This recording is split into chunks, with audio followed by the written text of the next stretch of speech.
Hey y'all, how y'all doing? Y'all come on in, honey. Come on in, and then we ain't gonna act funny today, okay? I ain't the one gonna act funny now. But this is Julio murder trial replay reaction video on Alicia Andrews is trying to get a bond. Uh, she was involved in Julio murder. Now, Now, what I say in this video is allegedly, okay? Now, don't let that pretty face what she got right here fool you, okay? Don't let her fool you now. So we're going to watch the trial for those who all my workers and my new subscribers, okay? Media know that there's one witness testifying live and two on Zoom, and I do not want their faces broadcast, so the camera will need.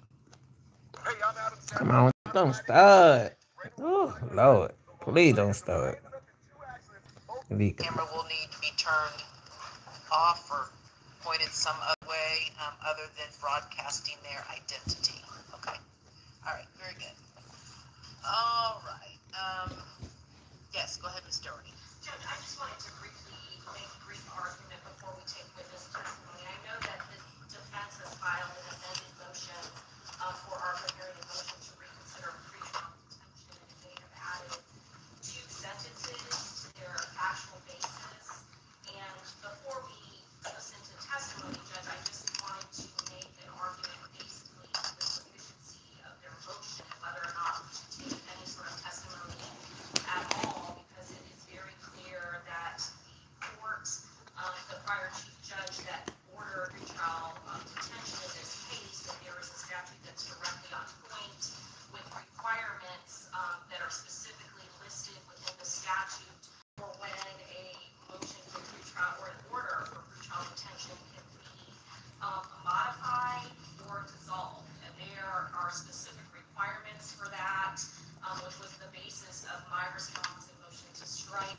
And mainly it requires the defense or the moving party to dissolve or modify the pretrial detention order has to list facts that were not known and existed at the time of the pretrial detention order was in order, and that those facts have a material bearing or relevancy to the reason why the pretrial detention order was put into place. In this particular case, in section, Judge Sabella ordered that this defendant and put findings on the record that there was a substantial probability that she committed the crime, it was a dangerous crime, and that there were no conditions of release that were adequately in place to safeguard the safety of the community.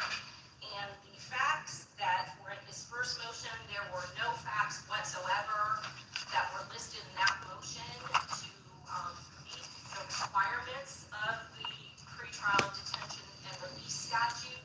The only reason that was listed was the fact that the morning of trial, due to my medical issue, the state asked for continuance and it was granted. So obviously those facts have no bearing and were not anything that was existing at the time. It wasn't heard or considered by the court who issued the pretrial detention. Subsequent to my response being filed, they filed an amended motion for Arthur hearing and motion to reconsider pretrial detention. And the two new sentences that have been added now are 5 and 6. And frankly, again, Judge, these reasons that are listed do not know and are not sufficient to modify a pretrial order of detention that has been in place based on dangerous crime and safety of the community. 5 is just basically since the entry of the pretrial detention order, the parties have had the opportunity to engage in discovery and investigate the case. I don't know how that fact is in existence at the time when we originally had the motion. It's clearly something that has happened afterwards. 6, through the exchange of discovery investigation, the defense has learned that other circuits in the state have gone on record to clarify that ATK is not a gang. And additionally, Ms. Andrews' state of mind has been explored and will be presented. So again, these are stuff that do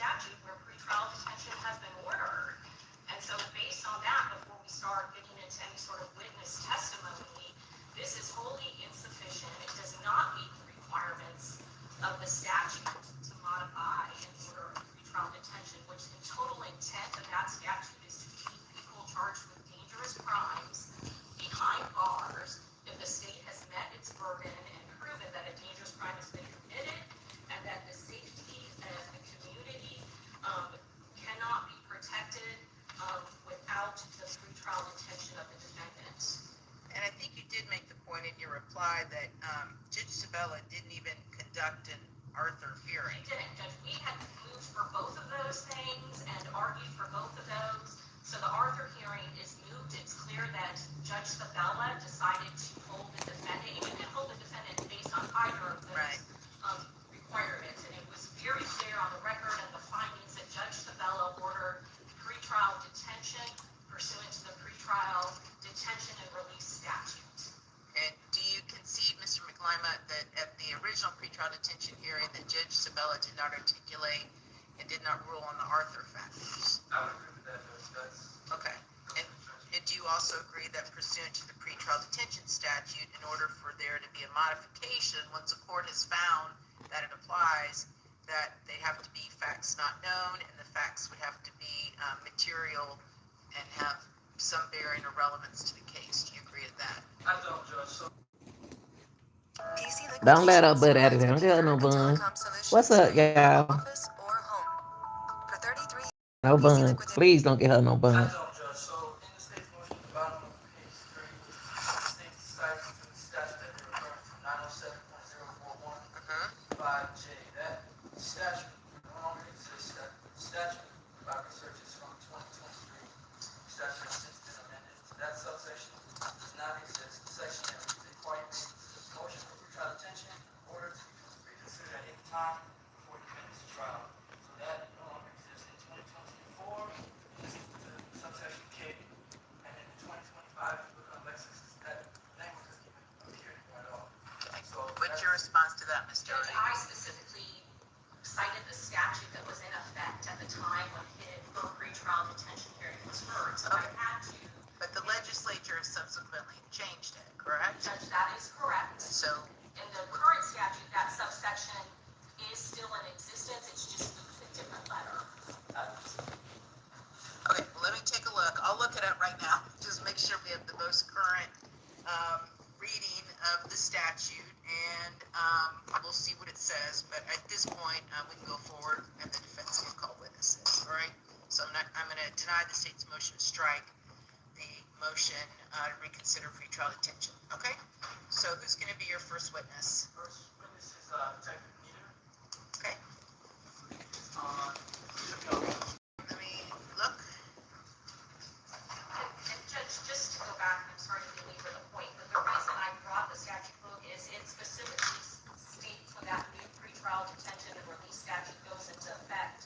Each subsection tells when that statute is effective and what the dates are that are encompassed. And the one that I cited to is the one that is in effect. And so the ones that are subsequent to that also say when they go into effect. And Come on, lady. the date and time frame. Of when the original pretrial detention hearing was, or today? When the original, I understand, but assuming the language has changed, I'm assuming Mr. McLymont is Right. going to say it's retroactive application. I'm assuming that's what you're going to tell me, right? Or that I can consider, and it's got to be done now pursuant to the current statute, correct? Yes, that would be my argument. Okay, so I'll take a look at it.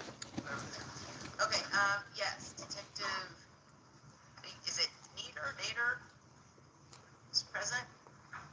Nita, yes. A-N-E-R.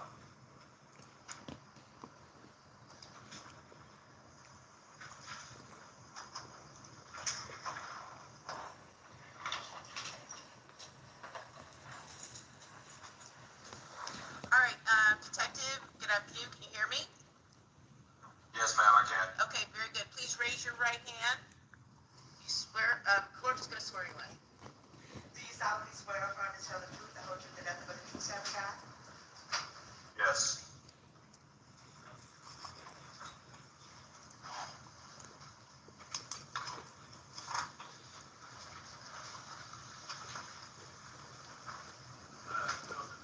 Yes, you will need to.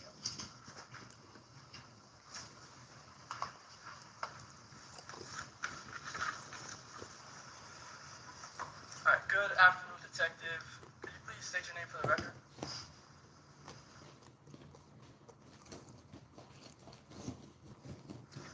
So we not gonna see him? Sheriff's Office. How long have you worked at the Jacksonville Sheriff's Office?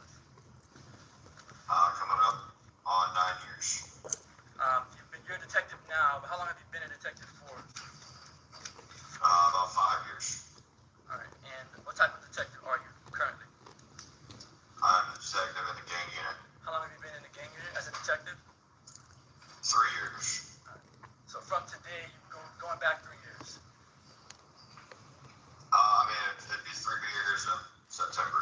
Hey, baby.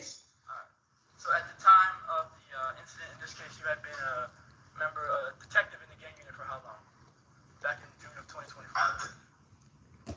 As of when, I'm sorry? As of June 2024. 2 years? Almost 2 years? Okay. About a year and a half, or maybe a little bit over a year and a half. Roughly? Alright. You in the gang unit, the detectives there, they're assigned to particular gangs in Jacksonville. Is that correct? Yep. Alright. How many gangs are you assigned to in Jacksonville? 1. What's the one gang you're assigned to in Jacksonville? ATK. Alright. And are there any other detectives assigned to ATK in Jacksonville? No. Hey, Brandon. Alright, so when you're Y'all people, make sure you get the like button up for me. in relation to ATK and in your investigative capacity.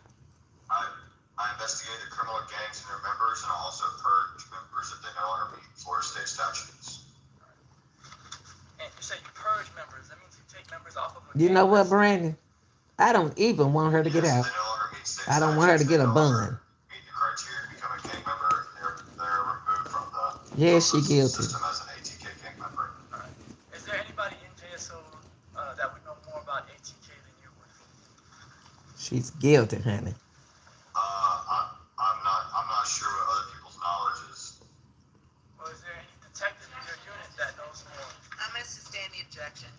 Is there anyone in your unit that spends more time investigating ATK? Not that I'm aware of. Do you have daily interactions with ATK? In some way, shape, or form? Say that again? Do you have daily I'm sorry, I couldn't hear you. Do you have daily interactions with ATK in some way, shape, or form?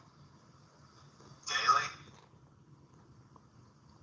Yeah, is that? I'm sorry, you said daily interactions? Daily, yes.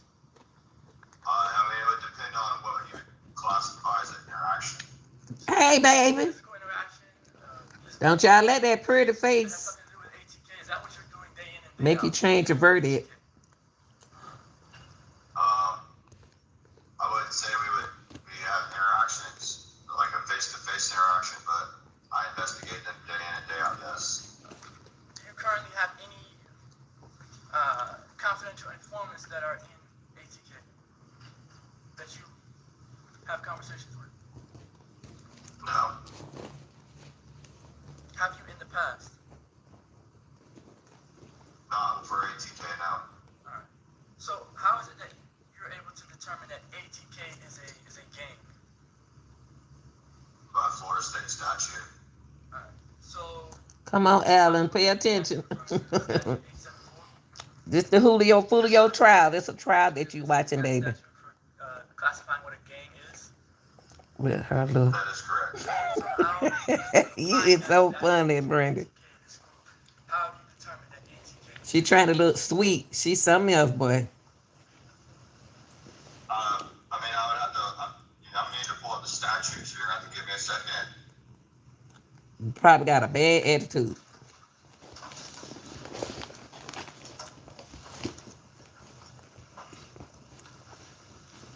Yeah. What you say, Patrick?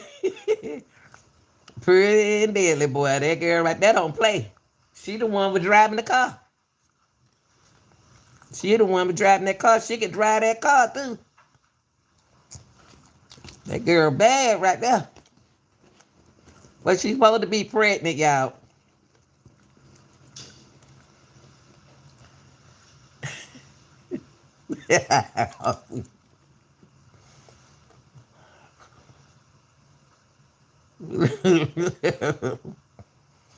Travis, we don't know how old that girl is. So, Florida state I don't care how old statute she is. says a criminal gang is a formal and informal ongoing organization, association, or group that has one of its primary activities is the commission of criminal or delinquent acts, and it consists of 3 or more She people, legal. common name, sign, color, or symbol, including but not limited to terrorist groups, crime organizations, and hate groups. Alright, so that's the definition in the statute of, I guess, what the legislature defines as a gang, right? Now she older than 16. Correct. And now, I think she older than 16. You look at that statute and you look at their activities. But since you said that, she looked like she about 17, 16, 17. Well, they commit criminal acts and they have 3 or more people. So, when you say they commit criminal acts, every person that you know of that's associated or a member of ATK commits criminal acts? That wasn't, no, that's not what I said. You said that they You commit. asked what She is- said her boyfriend made her do that. And that's Her what it boyfriend is. made her participate. Your test. So the group, Go ahead. the group of ATK commits Oh, criminal she acts. 21, Travis. Okay. You sure? As a whole is what you're saying. Oh, yeah. That would be the group ATK. You right. What I'm just trying to understand is, are you saying that the group ATK commits criminal acts as a whole? Or are you talking about specific members? Thank you, Travis. I'm not, you'd have to rephrase the question. I'm not sure I completely understand what you're at. I'm really just asking you to clarify what you're saying when you say that ATK commits criminal acts. Yeah, I don't know how else to clarify it. Are you saying that the entire all Y'all members of funny. ATK commit criminal acts? I'm In a saying that crime. the group, you asked I how the agree group with was Trump. documented as a criminal gang. I know that was the first Absolutely. one. The second one is whether the entire, whether it's your knowledge from your experience, from your investigations, does every member in ATK commit criminal acts? Yes or no? Do you know? I don't know what the people have done. The members that I have come across, they have committed criminal acts. Be making me do all kind of things. Apparently, And in not my your, fault. I guess, They made me. in your field, so long as there are some people You better not be letting no women get you in trouble. makes them a gang, since there's at least 3 of them. Well, they have a common name. They have identifying signs and symbols, and they meet the criteria laid out in the members. Teams have the same things, right? Sports teams. They better not let that girl get no bump. Let her out of there. Listen, if you're trying to establish that this is where we're going, that even though there's been testimony previously that ATK gang is a gang, you're gonna try and Right. cross-examine or elicit from this witness that it is not in fact a gang. We just need to ask pertinent questions to that. I agree with you, Judge. So, okay.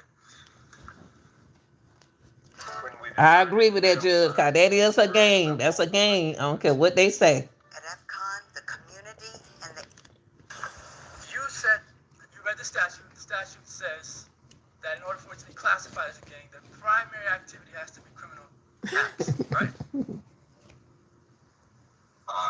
Commission of criminal or delinquent acts, yes. And are you saying that ATK's primary activity is to commit criminal acts? That's what would make them a gang. But I understand that, but are you saying that their primary activity is to commit criminal acts? Hey, T. Uh, Hey, I'm not Cajun. sure how what you're asking.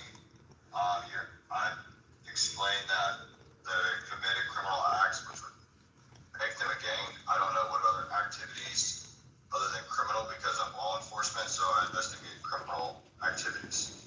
So Now they got her on screen like this. you know that they make music, right? I mean, yeah, I guess you could call it music. When you say you guess you could call it music, what do you mean by that? Hey, baby. I guess it's a form of Yeah, I music. read that. Alright, so you just don't like it. We know that. Okay, listen, Mr. McClyman, listen. And I'm looking at the statute here, I'm looking at the most recent version. And this is the one that was effective February 13th, 2025, correct? That's the most recent version you guys are aware of? These folks dangerous. I'm looking at it right now. This is what Westlaw shows to me. This is the most recent version. It states at 907-041-5K. That's the pretrial detention. Are you talking about the gang statute or the pretrial? No, I I just want to get us focused on what I'm going to be considering. That's why I'm backtracking on this, okay? So I'm looking at 907041, the version of the statute that was effective February 13th of 2025, subsection 5K. Quote, a party may motion for a pretrial detention order to be reconsidered at any time before a defendant's trial if the judge finds that information exists that was not known to the party moving for reconsideration at the time of the pretrial detention hearing, and that such information has a material bearing on determining whether there are conditions of release or bail that will reasonably assure the appearance of the defendant as required and the safety of any other person and the community from harm. So that is the standard I will be applying. So all of this stuff, all of this historical stuff about ATK and all candor is not going to move the ball. It's supposed, look, Mario, it's supposed to say who woke. Since either wasn't known at the time of that hearing by counsel representing. What did I put, Mario? I'm supposed to put who woke. What I put? Okay. So I guess two issues. Lord, I put the wrong word. I think you mentioned that was from February of this year. Yes. They make laws after that, the legislature. I know, but do you have the more recent version? I'm just looking at Westlaw, and I'm just telling you what Westlaw is showing me, that the most recent version is February 13th of 2025. But yeah, Judge. What I have, I'm not sure what you're looking at, but I can show you what I I'm have. looking at Westlaw. That's what I'm looking at. 907.041. Okay, baby. This is the most recent version. Now I appreciate y'all. That's what I had made representations to the court as well. Like I had Okay, baby. versions, and the latest one had just moved. I respect young people too. Okay. The state cited a whole different subsection, so that wasn't the latest. I know, but are you, as an officer of the court, are you telling me that whatever it is you're relying upon, as far as it being the most recent version of pretrial detention order, are you telling me that this language no longer exists? Is that what you're telling me? The Yeah. fact is what you're telling me? Yes, so I can show you my computer right now, the LexisNexis. Uh-oh. Yeah, but can you print it up? I didn't print it. He going against the judge, y'all. So at this point, Mr. Lyman, we're not just going to go back and completely reopen all of the testimony from the first hearing. Right. We're not going to do that. So I need to hear about anything that wasn't known previously, or something has changed as far as a situation. She trying to get a bond. She trying to get a bond, Mario. Require me to reconsider Judge Sabella's ruling. So, Because that's what you're asking me to do, is Well- undo something from a previous judge. well, I filed a motion that has two components to it. An Arthur hearing request and a request to reconsider the pretrial detention order. If I'm asking you to reconsider the pretrial detention order, and if the statute that the state is relying on says what the court is saying, then I would have to go into that framework. This today, My Arthur Steve. hearing, I don't have to show Steven, any this today. circumstance. I'm traveling under a completely different. I just missed it because I was doing another trial. I was doing something else. In Article 1, Section 14. So I don't have to show this change in circumstance or anything like that for the Arthur hearing. That's what I asked for. I know, but by motion. Judge Sabella entered his order, he didn't even address Arthur. But that's the point. That's why I'm having the Arthur. That's why we're having the Arthur hearing now. She's still entitled to an Arthur hearing. But I tell you what, let's deal with 907.041 first, and then if need be, we'll get into the Arthur factors. But I'm not going to relitigate all of the facts. You about to go, Mario? We're not relitigating that. Oh, don't y'all go. Stay up with me so I can finish this. Don't y'all go. I need somebody to stay up with me because I didn't get a chance to. I can ask my questions. My questions are geared towards both issues, Arthur hearing and pretrial detention. But if I'm only allowed to ask questions as to the. Oh, you at work? Y'all at work? Oh, shout out to my workers, honey, because I used to work these hours. Okay, Mike. Hey, baby. All I really want to hear about from this witness. Y'all make sure y'all get my TikToks out that I made y'all today in the shorts. Hey, baby. This hearing about the ATK gang, whether in fact it's a gang or not, I would like to hear about that. Y'all at work. Other than that, it's irrelevant. Y'all remember I used to work them hours early morning shift with y'all. I used to be live early in the morning. You testified at the pretrial detention hearing for Alicia Andrews I know last that's year, right. correct? Yes, I believe it was last year. And during that hearing, did you testify about Isaiah Chase's Y'all, relationship money people. with Make that money, y'all. Kenyatta Bullard? I don't recall. All right. Did you testify about whether Young and Ace paid or has paid for any Okay, Steve. for any of ATK's gang members Uh-oh. Have I testified to that?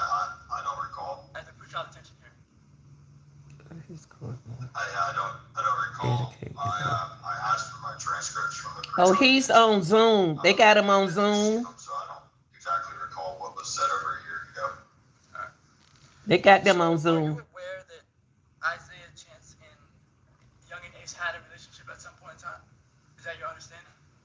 This is Alicia trial. She was the driver You would say by for relationship. Foolio. I got the title up there, Booker. Acquaintances or something like that. All right. So they knew each other. And Hey, Ciara. I'm not sure if they Thank you, began with each Stephen. other. So how were they acquaintances in your view? They would be associates. She looked like she's so sweet. But something else, honey. Isaiah Chance and Young and Ace having any sort of fallout before the incident in this case, before the shooting? Fallout. Fallout, like not getting I'm not aware. I'm not aware of them. Ronald, stop worrying about that man hand, okay? Chance and ATK having a fallout. Yes. before the shooting. In this She's case? 21. Before the murder of Charles Jones. Yes. 21 and bad, too. And what do you know about Isaiah Chance having a fallout with ATK before the shooting? Hey, Bill. I'm gonna object again. Isaiah. Wait, hold on. Judge, I'm gonna object again. She as to realized her the life. Her life is over, honey. questions that have nothing to do that were known at the time. Over. This original pretrial detention order was heard. So the state, the theory of prosecution.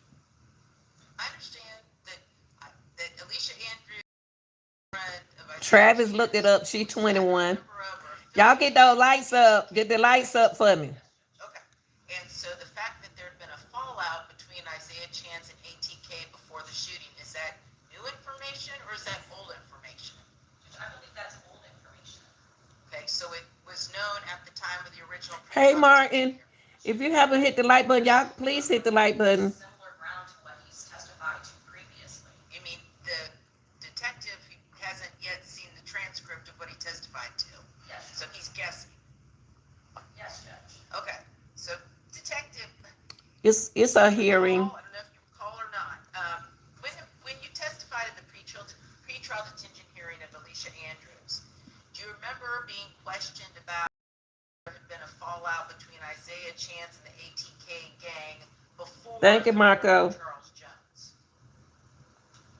I don't recall the fallout, but I do know when the fallout was. And I don't know if I was questioned about it prior to this or not.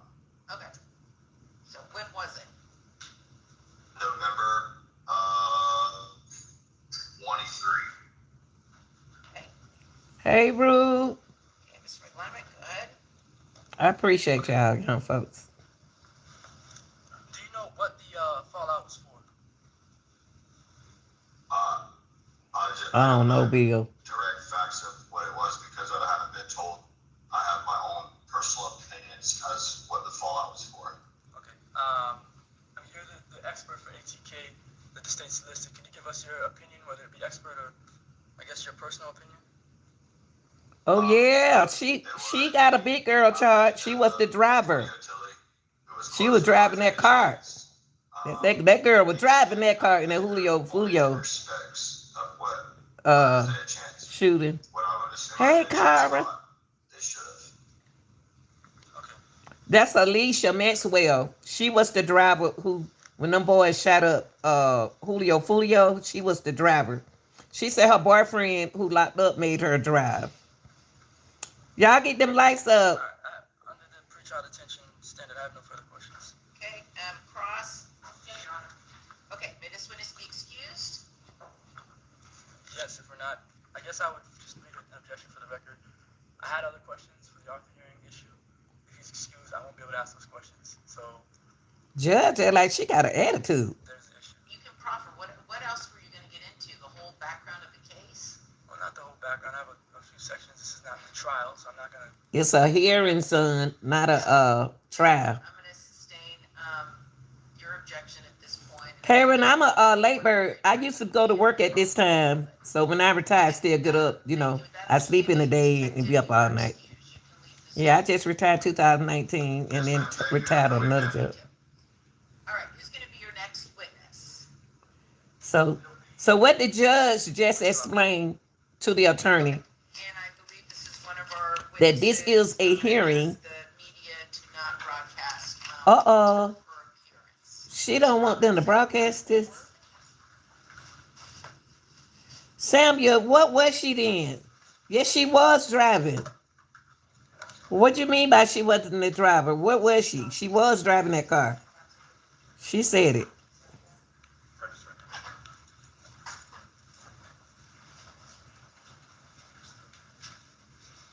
She said that we're not going to be able to, judge just said that we're not going to be able to hear the next witness. Of this hearing, you can just refer to her as Miss Ramos. Hey, lady.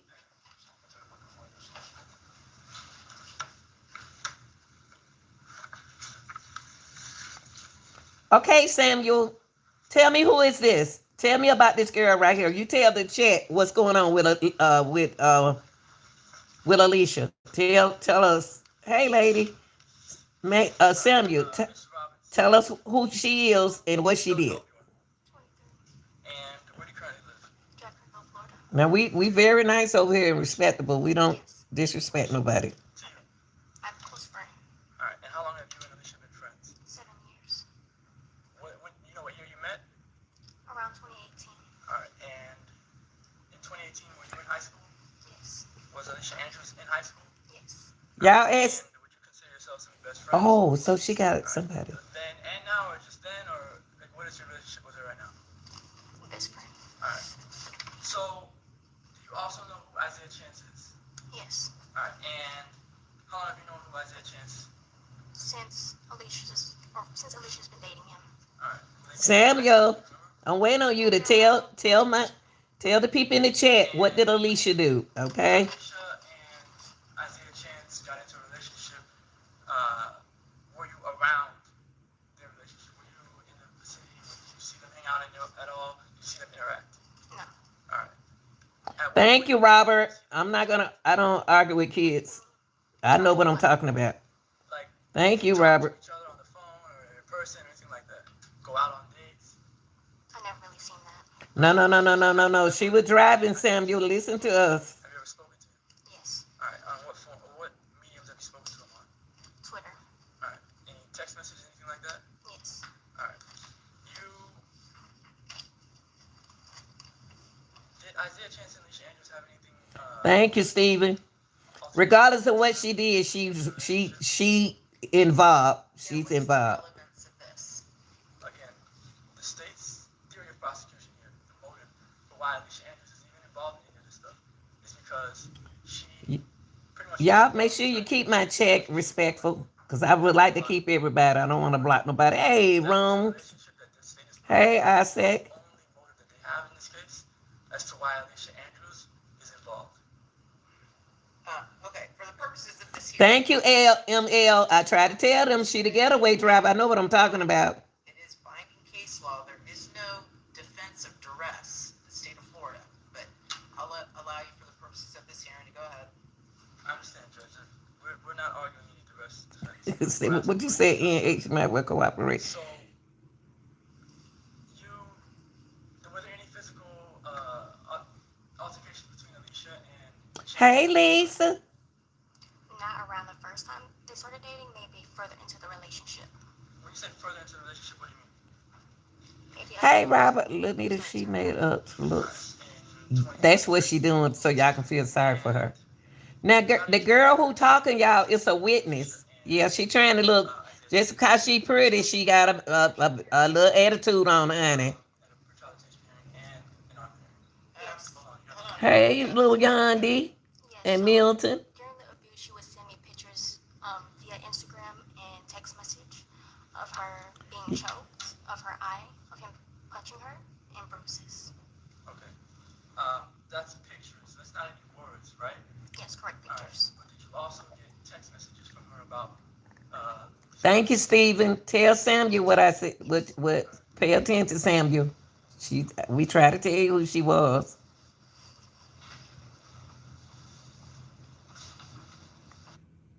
Can you please just hear me out? No, all work management platforms are the same. Monday.com is the one you'll actually love to use. Y'all, when somebody come in and ask question about this trial, please tell them for me. 'Cause I don't want to be all loud in the speaker.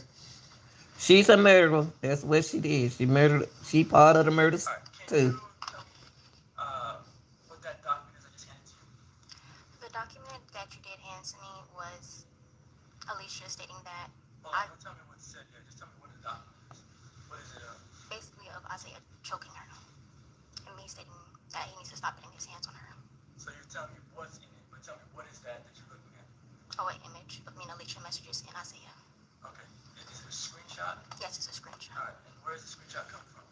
You know what it is? It's probably Joyce. It's probably whoever that was. Let me see.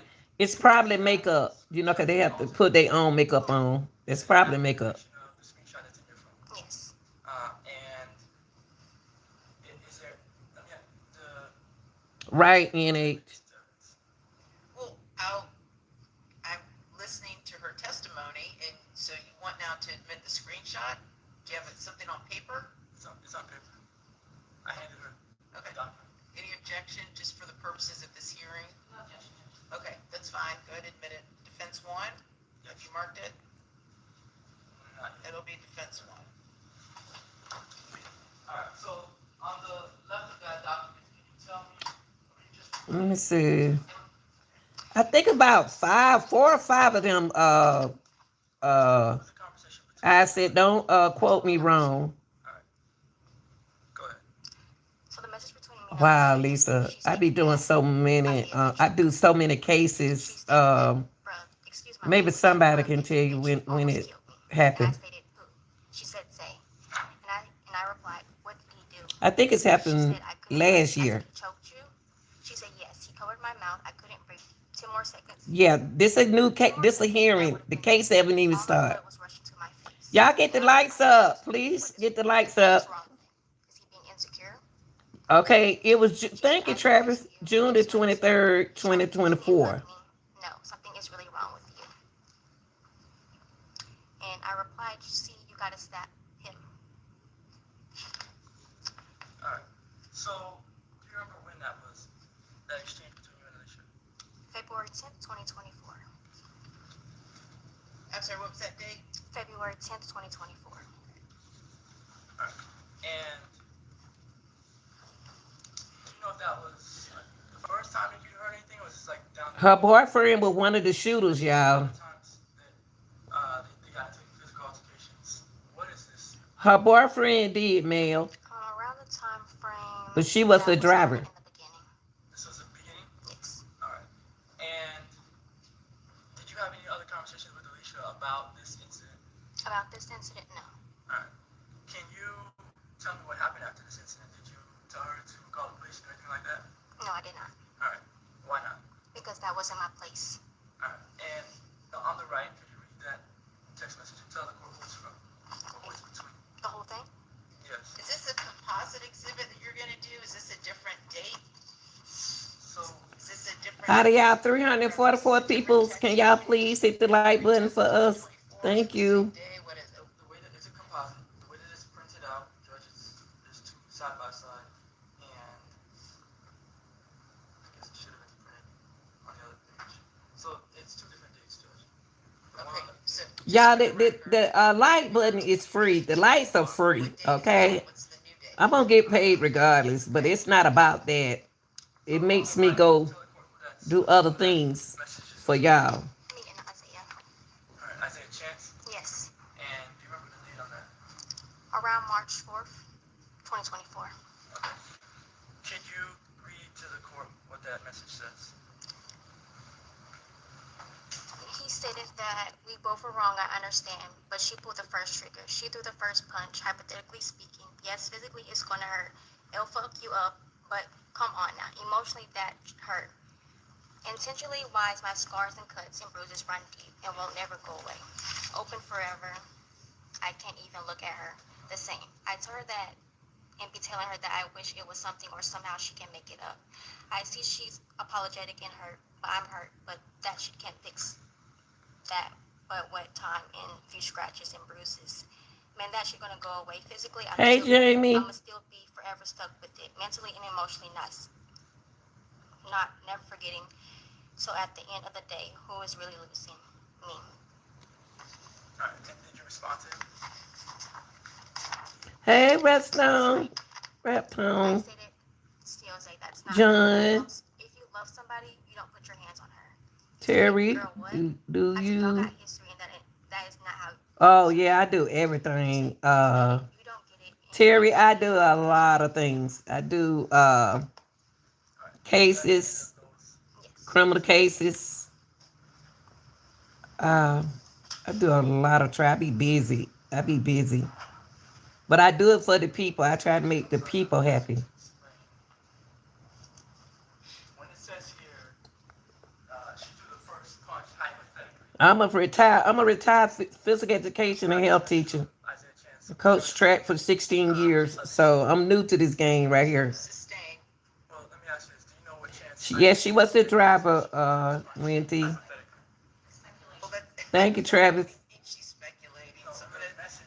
Thank you, Lisa. So I'm not telling her to give me hypothetical. Well, I don't need her to guess. Thank you, what Terry. Chance meant, so. I'm not asking her to guess. I asked her if she knows, yes or no. If she doesn't know, then. Well, do you know? No. Do you know if Alicia to hit Isaiah Chance? I like to motivate. Young people, people. Period. I just love people, y'all. And love children, regardless of their nationality. And She guilty. Jessica, Alicia is. Milton, Masa, Mesa. No, she's not. She's not. I have no further questions at this one. Right on my email in my description. Ms. Robinson, you don't know. Look on my channel. It's on there. Seen any sort of abuse between Alicia Andrews and Isaiah Chance, is that correct? That is correct. You've not personally witnessed any incident of the two of them interacting where either one of them hit one another, is that correct? That is correct. Your sole knowledge based on the abuse that is claimed in this case is based on communication. John. John, be nice. Be nice, John. And each of My these email is not fake, baby. spoken about, the last one to your knowledge occurred in March of 2024, is that correct? That is correct. And Alicia Andrews, despite Mesa, Masa. No, you don't want to be in her cell. continued to date and That's a criminal. with him well after that time period, isn't that correct? That is correct. This a recap piece of pie. I can't pronounce it now. I'm not gonna do that. The weekend of this homicide, is that correct? That is correct. And not once during your relationship, and you said you are I was one for 25 too. Terry, when did you retire? That is correct. and you have never once called. When did you retire? I retired in 2019, and then I went to work for Puppets in the floral for a minute. Alicia Andrews, is that correct? That is correct. It has never gotten to the point where you yourself thought her life was in imminent danger, is that correct? Yes, but that wasn't my place to call the police on. Well, certainly if you had thought that she was going to be killed, you would pick up a phone for your good friend, wouldn't you, ma'am? Yes, I would. I know that's right, Lisa. They don't know what we go through. Yes, I do. And They so don't know. If you thought she was in serious danger or jeopardy, you yourself would call her mother and let Mesa, make sure you be nice in the chat and be respectful, okay? Because I always respect between Alicia Andrews people. and the defendant, co-defendant, Okay, let's respect each other, please. All right, I have nothing further, Judge. Hey, redirect. Yes. Regardless of what you did in response to what Isaiah Chance did to Alicia Andrews, do you know that Alicia Andrews was abused by Isaiah Chance? Yes. All right. And then the state mentioned that Alicia was. Hey, that was my daughter said, "Oh, mom, I don't see how y'all did it." I said, "Yeah, I did it with y'all, so I know how to do it."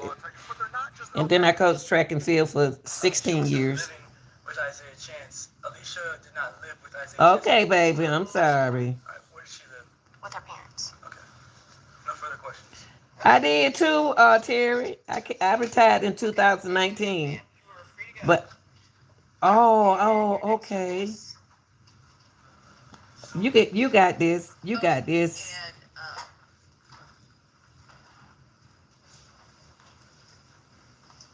But Terry, I left because, do you know? honey, they weren't. I don't see The a principals date wasn't hitting on nothing. on here that I didn't have no problem with corresponds. the students. I love them. Ask Mr. Hey, Hold on, Celine. I haven't let them in, Always the but critic. she didn't want their face. So again, I'm just going to ask that once I let these people in on Zoom, that any of their faces not be shown, and then if you tell me I am too. G. I used to have my son out there helping me coach track, the boys and the girls team. I had a power team in the cap. So podium does have its okay, but I don't think it's got sound. No, I retired at 60. Now, well, I think I was 60 in was I 60 or 61? 60. Number, there's a No. I was like late 50s, I think. I don't know, is that Jacksonville? 2000, okay, 2019, yeah. I like 59, 60, something like that. iPhone and another phone number. Nah, I'm 66 now. Mr. Andrews or Miss Mills, if either of you are on the Zoom platform, can you unmute your microphone? They told her to turn it. Yeah, the reason why they turned out the microphone because they had somebody from the jail, so they couldn't let y'all hear them talk. So I could talk to y'all. Did you work in the school in Florida? No, I didn't. My daughter lives in Florida. I have a daughter. Her kids raised in Florida. They born there. Her husband from there. No, I'm from Atlanta, Georgia. I'm from Atlanta. The way kids are today, I actually feel sorry for the teachers. You know what, Laney? I didn't. You know what? It's gonna trip you out. I had more problem with one or two parents than I had the students. The student was, oh my God, they love me. The teacher was so jealous because they do what I say do, but they won't do what they say do. It wasn't my fault because I communicate with them. Uh,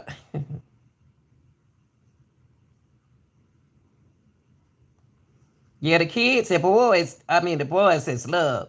Coach, see, I was a coach, so you know how they do coaches. They love their coaches. So I was like a good coach. So they be trying to cheat on their girlfriend. I won't let them cheat around me. They have to do their class work and stuff. My cousin Ty's a teacher and like that. Oh, she did, G. Okay.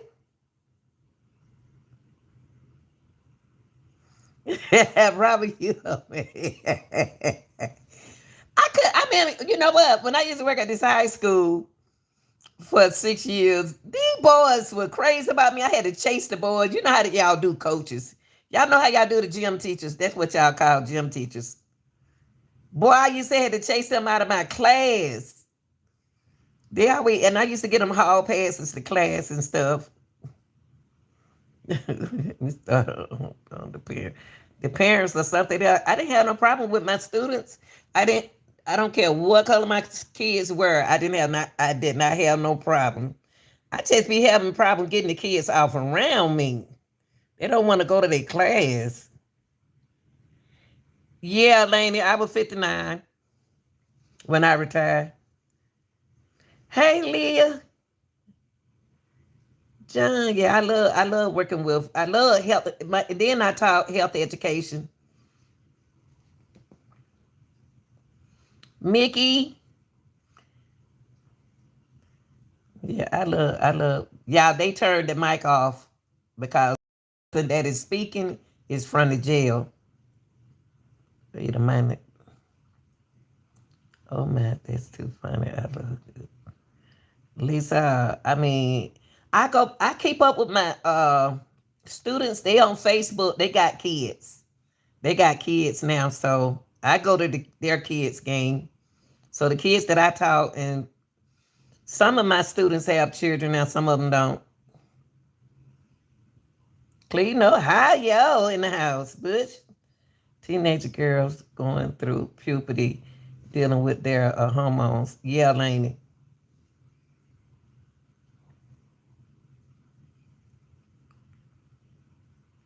Yeah, John. They said that her boyfriend, one of the shooters, he, she got caught up with the wrong dude. So that's why we need to make young people need to make good decisions. We all don't make good decisions all the time, but y'all got to stop going by looks all the time. And she ended up with a dude, and she pregnant by the dude who was one of the shooters for Foolio.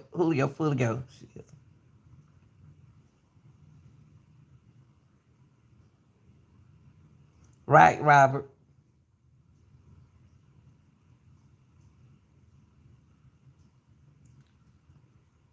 She's 21.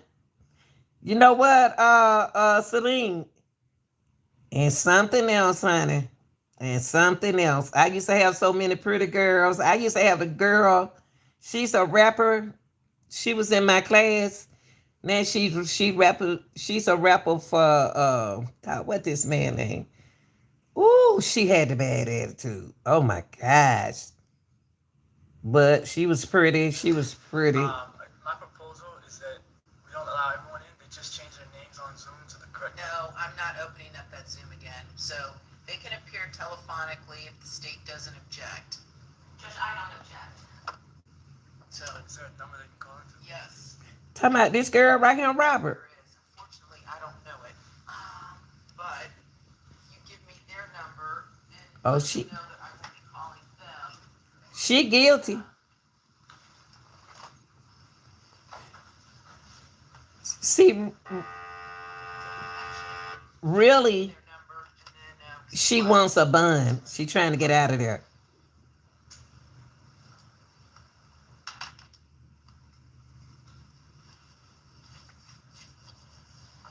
She a pretty girl. I'm not gonna get that wrong, but these days you can't go by looks. You can't go by looks these days. You don't want nobody, bad looking either, but you don't want nobody with no attitude either. Mr. or Miss? Miss Mills. All right.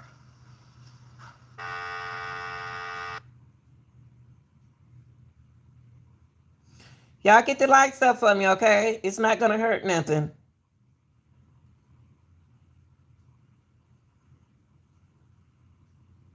She look like one of them children. I might have a problem trying to get to do their work. I have to use psychology on them. Cause you're gonna do this work, girl, today. You ain't gonna sit up in my room looking on mural.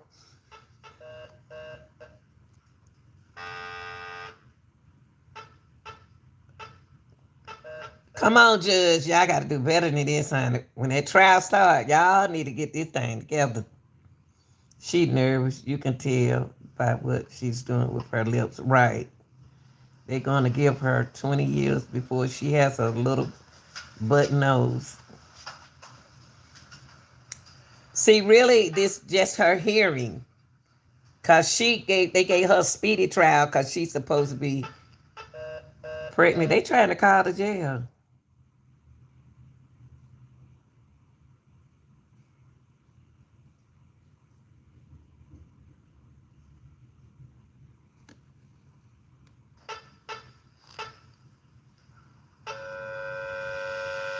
Hold on. Let me check my emails. They just changed out our phone system and they did something different as far as making calls. Let me see what. That girl, you know what, y'all, to be honest, that girl ain't scared of nothing. That girl was in the car when they were doing the shooting. I don't feel sorry for it.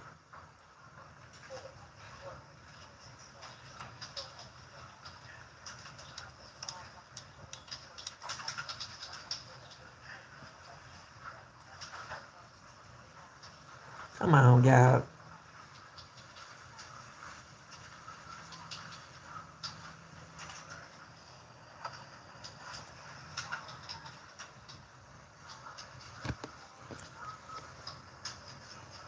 It's not a trial anyway, it's a hearing.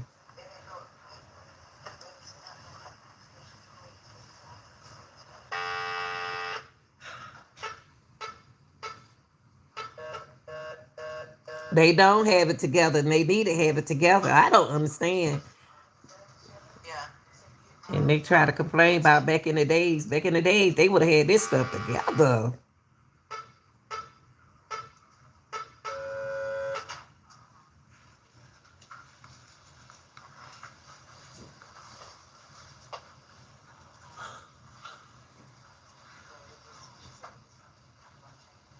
I think her boyfriend was kind of mean to her. She met the wrong guy, but that's what you make you learn from your mistake. But she had to know about the kill that they planned this. She had to know that's her boyfriend. You know, he said Looks like something. it's a long distance. Cause why would you want your girlfriend to be involved in some mess you in? I tried that. I just tried a direct call. It didn't work. Try one more thing. He in a gang and she in a gang too.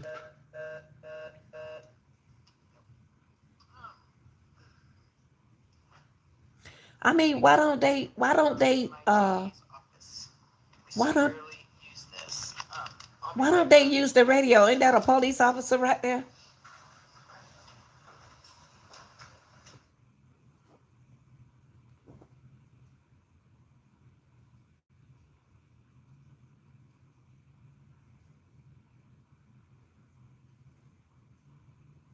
Lisa, I thought I was the only one saw that. Well, you know what? I'm used to them wearing tattoos on their neck, honey. I'm used to it. Do you want some court?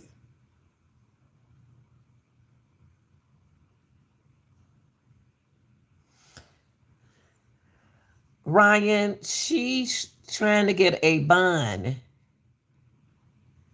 And this is Alicia hearing. This is her bond hearing. Thus far, it don't look like she's gonna get one, but I can't say that right now. Y'all stay appropriate because YouTube gonna block you. So come get this, and are you communicating with them via text? Yes. Then text them that number at the bottom. And have them try that, and we'll see if it comes through.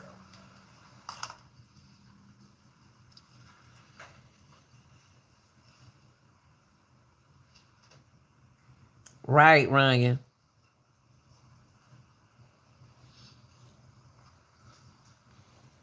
He got her in.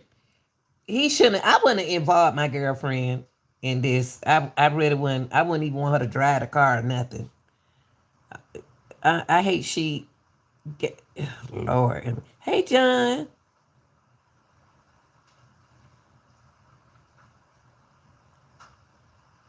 I mean, you know, yeah, but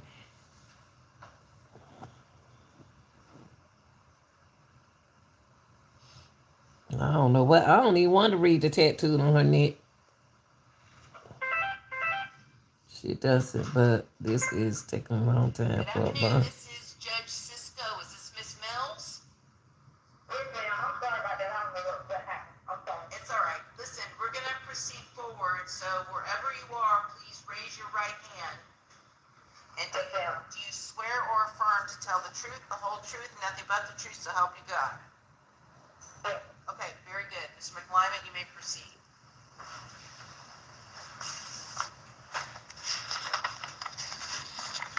Good afternoon, Miss Mills. You may have to, I don't know if she can hear you or not, but this, Oh, this- it's Can you very hear me from Good here? afternoon. Can you hear me? I got it, good afternoon. Okay, go ahead. If you can't hear me at any point, just let me know, please. All right. Miss Mills, can you please tell us where you currently live? Exactly. Yeah. Okay. And how do you know? Okay, Andrews? Rapton is And it's Lenita Gill 523 at gmail.com. Lenita Gill 523 at gmail.com. Yeah, I'm going to need you to step up here to do the questioning because I've got to turn this volume down. So just stand up here next to the phone, Mr. McLyman. She was the getaway driver, Selena. Did you get it? can you hear me? Rapton, did you get it? Alright. So Did you get it? Miss Andrews, I know, Robert. That's what I'm about to do. I'm not gonna say nothing else. 21 years. her whole life. My whole life. Really. At any point in time, did Miss Andrews live? It's Lenita Gill. Lenita Gill, 523 at gmail.com. My other daughter, my grandson, and my husband. Your other daughter is how old? She'll be 25 on Sunday. Hey, chill out, Robert. I'm trying to get him my And then email. You don't tell me what to do. what does he do for work?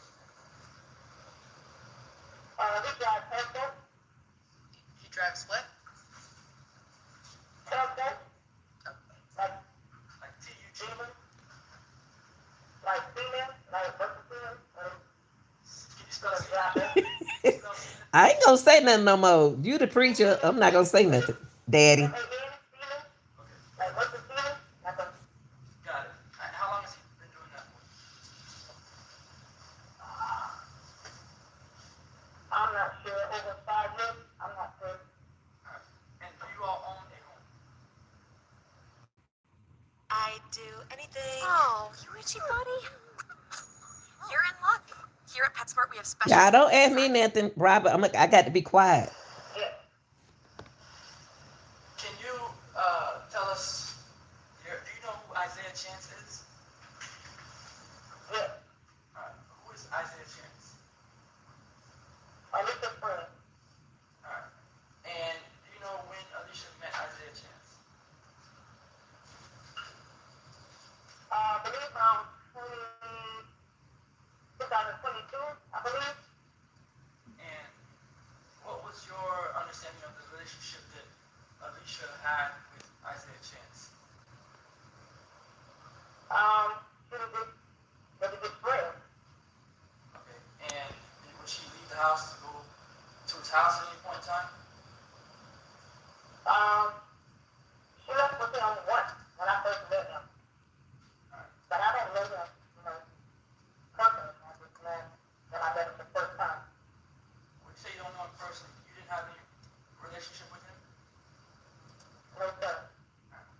And Alicia, was she in a sort of relationship with him? More than just a friendship? Yes. Okay.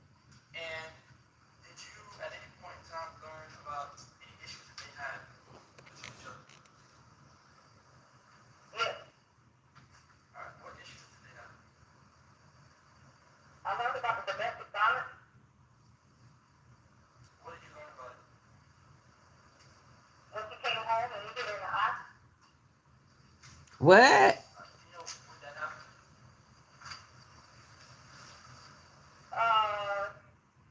It was I know it was like a week or two before all of this stuff transpired.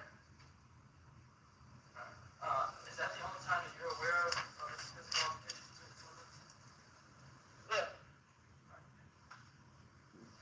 Did you hear of any others since that time period? No, only when she told us about that. He hit her in the eye. Alright. And when she was hit in her eye, what did you feel? I asked her if she want to go to the police station and put in the report, but she was afraid. What was she afraid of? She was afraid I just can't. Were you aware of any alleged gang affiliation with Isaiah Chance? No, sir. I'm just learning all this as all this stuff happening now. That's how we all learning about it. I never knew. And if Alicia were released, let me ask you this before I get to that. Alicia, did she graduate school? Yes, she did. Yes, sir. How far did she get in school?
home with me and my spouse and my daughter, my grand.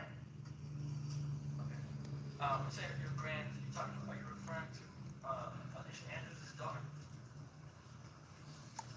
My grandson and my granddaughter. The granddaughter you're referring to, is that Alicia's child? Yes. And do you work currently? No, sir. Right now, I'm unemployed right now. And if Alicia were released, I guess, to your custody, would you be able to monitor her? Yes, sir. Alright. And would there ever be a time when she's at the house, I guess, by herself? No, sir. Why not? Right, I G. have my daughter here, and I also have my husband here. Right. And I have Say the last part again, you broke up. my daughter and my husband and my grand. One second.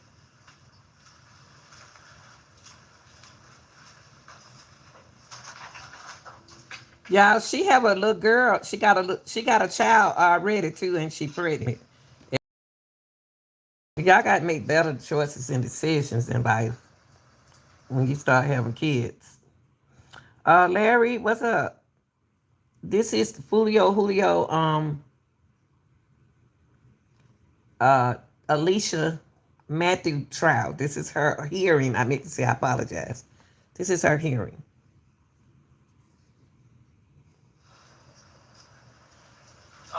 No further questions. Okay, State, do you have any questions of this witness? I do not, Judge. Okay, thank you, ma'am. I'm gonna go ahead and hang up now, all right? Thank you. Okay, all right, bye-bye. All right, you wanna have your next witness call in as well?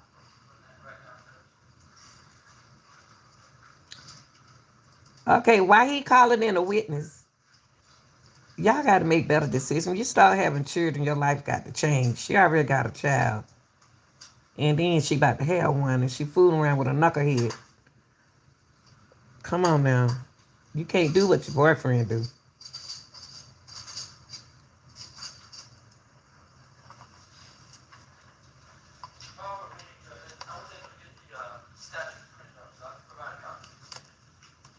Right. What was the effective date?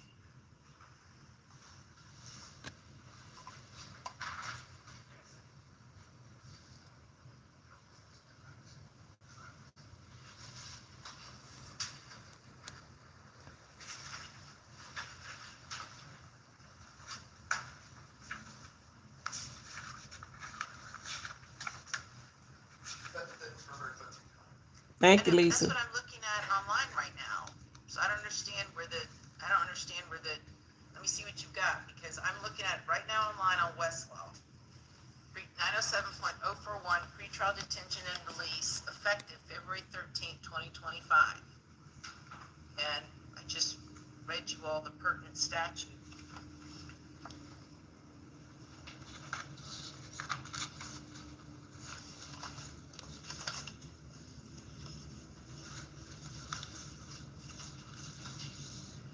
And the version you have says current through the 2025 regular session. When did the regular session end?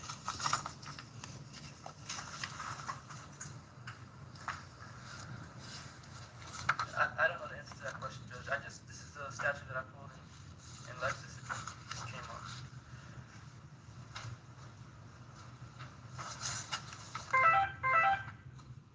I don't know who this is. I'm scared to even answer.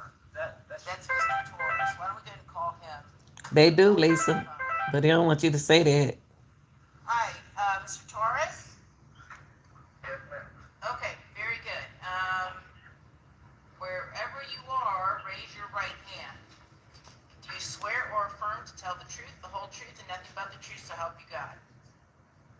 I do. Okay, and I'm going to turn up the volume for him because he's a little bit. See how this goes. They got to do better than this. Okay, you may proceed. Mr. Andrews, can you hear me? Yes, Mark. Quite fine. Alright. So, could you please tell us your relationship to Alicia Andrews? I'm sorry. I am Alicia's father. And could you tell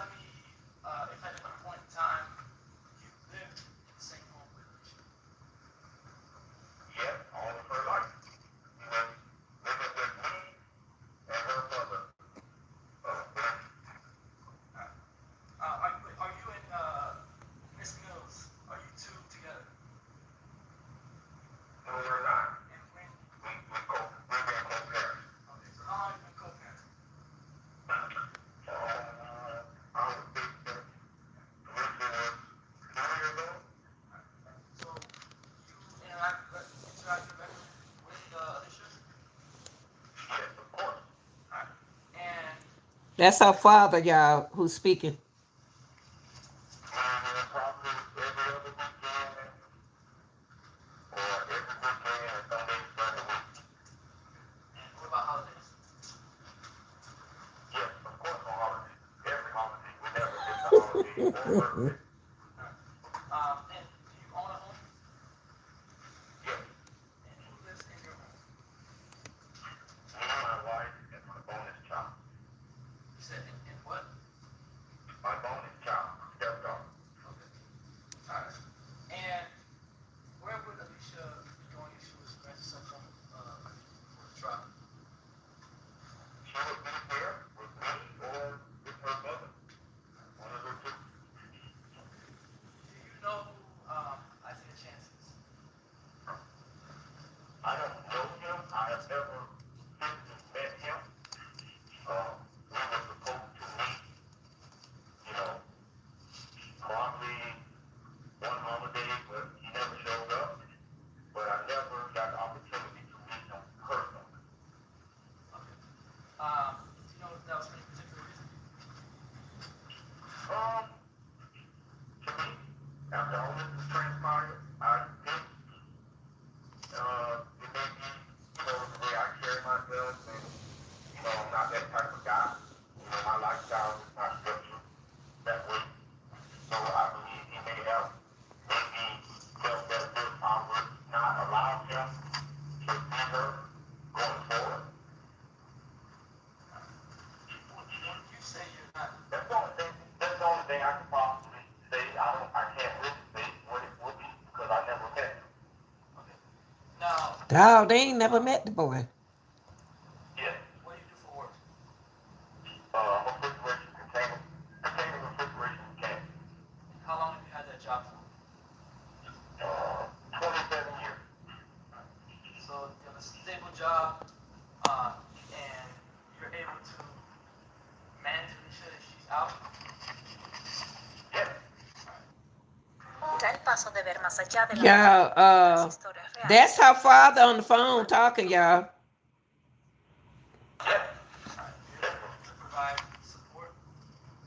Yes. Yes. Are you able to keep her just away from individuals, certain individuals? Of course.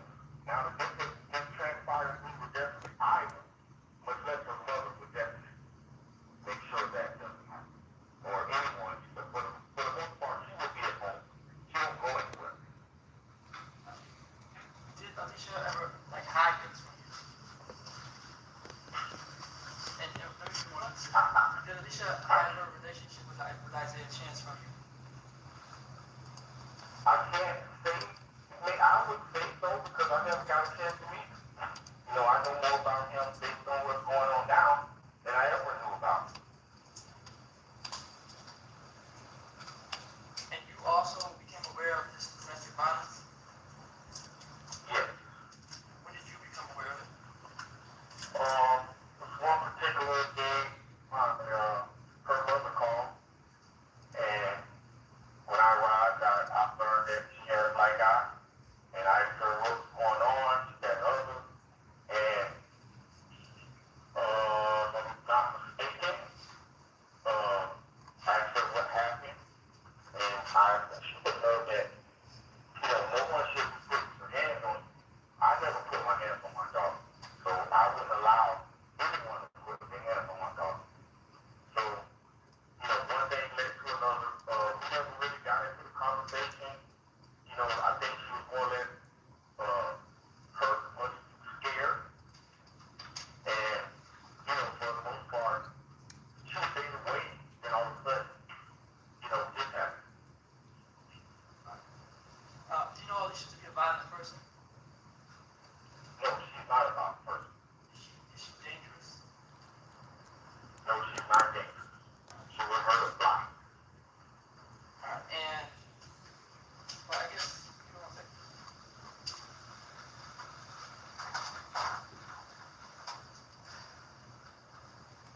Wow. That was her father, y'all. And the boy, they don't even know the boy's name, and he jumped on her. Alicia is not dangerous and she's not violent. Are you saying that just Right, G. I think the view that, other people may see or an event, if that's not the view for me. Alicia's never been in any trouble. Alicia's never harmed anyone. She's never been in trouble. She's not like, she's my sweet little girl. And no, I won't be just saying that because that's my daughter. I have other children. And the way I raise my children, I didn't raise them this way. To be violent. Or to be considered some kind of member of a gang. I have no further questions. Okay, any questions? Okay. All right, thank you so much, Mr. Torres, and I'm gonna hang up the phone now. Your testimony is concluded. Thank you very much. Okay. I don't know how they gonna do Okay, this. any additional witnesses? She 21 years old. Detective Ramos. Okay. I don't know. I don't know about letting her out. I don't know.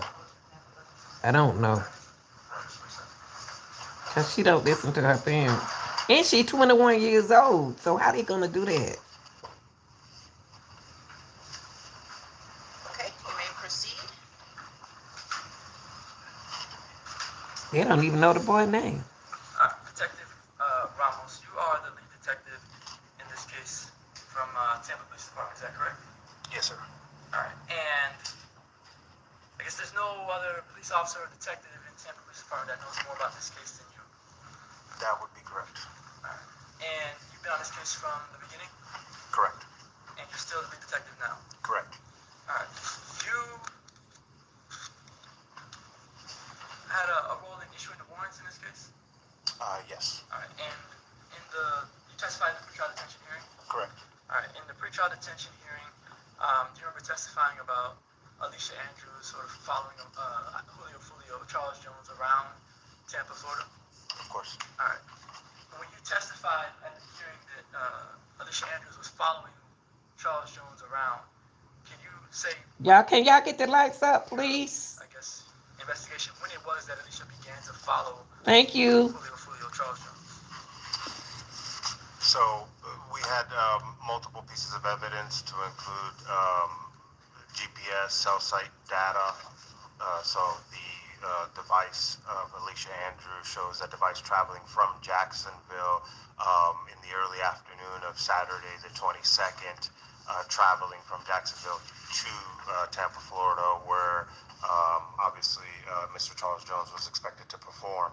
As far as when they began the act of driving to where he was physically located, it happened approximately between 1:30 and 2:30 in the morning of the 23rd, when Mr. Charles Jones was expected to be at Teaser's Lounge. Okay, so Mr. Jones I know you did, Lisa.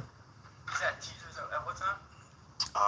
I appreciate y'all. I want all of you to in hit it. the morning on the 23rd. And Teaser's is the first place that Mr. Jones goes to that night, public place. Public place, correct. All right. And then after Teaser's, Mr. Jones goes to Truth 18, correct? Correct. All right. And then after that, he goes to a hotel. Correct. All right. Did Alicia Andrews, from your investigation, did she follow Charles Jones to Teaser's, the first location? Yes. How do you know that? Because she's on video and she identified herself from that video. When I say did Alicia Andrews follow Charles Jones, was she behind his vehicle, driving behind him to get to Teaser's? I'm not going to get into the specific of what the definition of following is. Mr. Jones arrived on video, and then shortly after, Alicia Andrews arrives on video. She is seen getting out of the car, walking up to get within eyesight of the front door where Mr. Jones was waiting to go in. After Mr. Jones goes into the club, she then retreats back to her vehicle and drives away in stages nearby based off of the cell phone data. So by following, I mean Mr. Jones arrives, and then Alicia arrives shortly after, and on video you can see Alicia positions herself in a position where she can see Mr. Jones. Wow. So, I kind of want to take this step by step. And the first thing you're saying is that Objection, Your Honor. I am going to object. I'm going to sustain the objection. This was all part of the initial hearing. I've read the transcript. So again, and We'll talk about what you gave me and what I see online regarding 907.041. Specifically, and what you gave me from Lexis, and I cannot explain this. But Westlaw has something different from Lexis regarding what 907.041 says, both of those showing being effective February 13th of 2025. I would note in the version you gave me, there is no provision for even reconsidering a pretrial detention motion. It's not even in there in what you gave me. The only place that I see it is in the Westlaw version.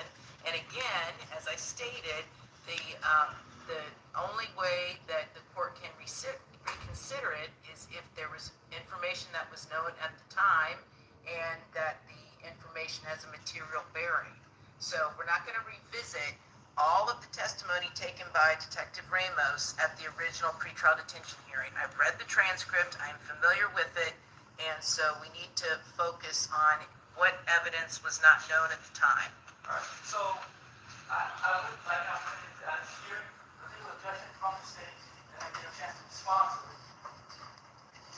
They did just object, and they said I it's... didn't get a legal basis, it just said objection and the court sustained it. I didn't get an opportunity to Okay, go ahead, state the legal basis. Judge, we'd object as to relevancy. As we have previously stated, this is all of those questions have already been litigated in the original pretrial detention motion. Sustained. Okay? and I didn't get a chance to respond to it. But again, for the record, the state is arguing a standard for reconsideration of the pretrial detention motion. I filed a motion for an Arthur hearing under 3.131. Right, but if we're going to first address under the standard of the pretrial detention statute, because if I find that the motion for reconsideration should be denied, then the Arthur factors become moot. And again, Judge Sabella didn't even address it at the original hearing. So you've made your objection noted for the record, but... And I want to also add this. If the court could revert to the pretrial detention standard, when someone files an Arthur hearing, the Arthur hearing standard and the Arthur hearing, the constitutional provision for it, the statutory provision for it, would be meaningless. It would have no effect because the state would file a pretrial detention motion, they have a hearing on it, and the court would do what it's doing now, which is to say, hey, let's deal with the pretrial detention standard, let's not deal with the Arthur hearing standard, which is also what happened, apparently what happened at the first hearing. Okay, so again, under either standard, okay, we're not revisiting what already occurred at a pretrial detention hearing. Judge Sabella has already ruled, and you're asking me to undo what Judge Sabella did. Right. And I'm telling you that we're not going to get into any of the facts that were developed at the pretrial detention hearing. This is a motion for reconsideration. This is not a reopening of all of the testimony. We're just not doing it. Again, I'm not asking the court to... Okay, and Mr. McClimate, we're not going to see eye to eye. I've ruled, so you need to elicit from this detective any facts that were not developed or testified to at the pretrial detention hearing, whether they be pursuant to the pretrial detention statute or Arthur. That's what we're doing. All right, and this fact that I'm trying to get to is a fact that was not elicited during the hearing. And if I could proffer, I guess I'll proffer the issue here.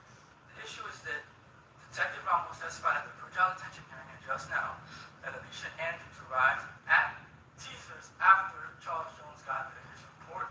Say different, the video evidence says different, and that is the point that I'm trying to make right now. That would be new evidence that the court did not consider the first time around. Okay, go ahead with that issue. Smart. He's smart. Detective Ramos, you wrote a report in this case, right? Yes. And in the report, you list, at a certain point in the report, you list the times that you see different vehicles and individuals on video, correct? Correct. All right.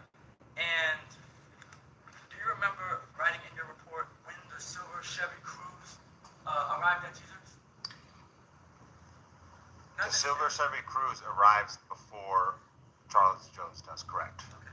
But Alicia Andrews is not visible in that silver Cruze at first. It drives through the parking lot and then it leaves.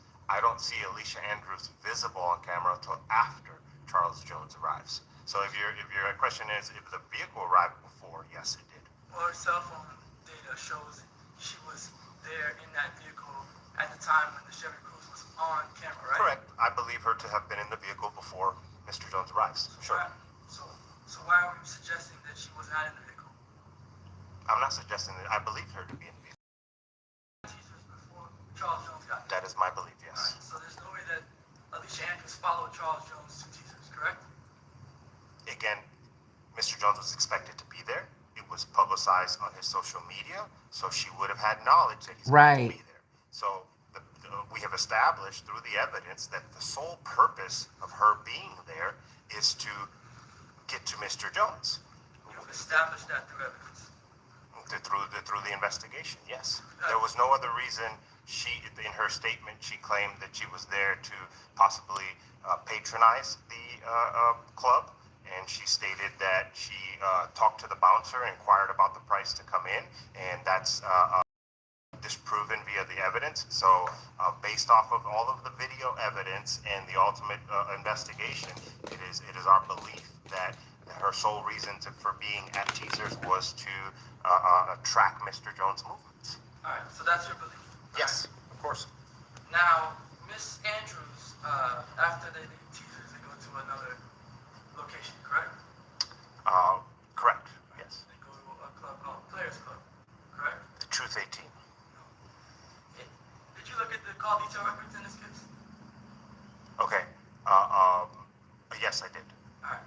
And you're telling me that Alicia Andrews left Teasers and went directly to Truth 18? No, I'm not saying that. So where did Alicia Andrews go after she left? Somewhere off of Hillsborough for a few minutes, and then she returned to Truth 18 when Mr. Jones was exiting, and then it went back to somewhere off of Hillsborough, and then she made her way to Truth 18 after. Yes, she was loitering in the area of Hillsborough Avenue. At least her device was. She was the lookout person. In between Teasers, when Mr. Jones went into Teasers and came out of Teasers, and in between when Mr. Jones came out of Teasers and got to Truth 18 and came out of Truth 18. So just to simplify it, after Miss Andrews leaves Teasers nightclub, she goes to somewhere on Hillsborough. Correct. And that area where she's at on Hillsborough is right next to the Players Club.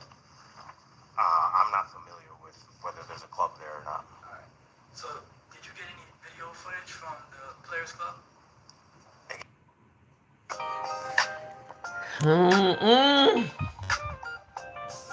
Alicia was a lookout gal. Again, I have no. I'm aware of what you're referencing, and the cell site data is consistent with that. That yes, her vehicle and her device made its way to Hillsborough, somewhere in between. But there's two vehicles working in concert, in this. So, and I don't know what she was doing on Hillsborough, and that wasn't. I'm not sure if she went to a Players Club on Hillsborough. All right. So that you don't know where Alicia Andrews went after she left Teasers. You don't know what she was doing in that moment in time. No. And Charles Jones leaves Teasers to go straight to Truth 18. Is that accurate? Correct. And when Charles Jones is at Teasers, or when he goes to Teasers, is Alicia Andrews following behind him? When Charles Jones pulls out the Black Impala, which was Sean Gaithwright's Black Impala, as Charles Jones is coming out of the club, he gets into his car. You can see on video the Black Impala arrive and position itself directly in front. There's also some communications in the phone from Sean Gaithwright's phone to Alicia Andrews' phone, and then Alicia Andrews' device starts making its way back up towards Teasers as Mr. Jones is leaving. But there's limited angles in the video, so I do not see Alicia Andrews' vehicle arrive on video prior to Mr. Jones leaving. Do you remember what the question was that I asked? If Mr. Jones is being followed. Well, the question was, did Alicia Andrews follow Charles Jones from Teasers nightclub to Truth 18 behind him in the vehicle? No. All right. Was she even at Teasers nightclub when Charles Jones left Teasers nightclub? She was working her way back to Teasers nightclub, so no. She was not there. Correct. All right. And by the time Alicia, did Alicia actually go back to Teasers at any point? The device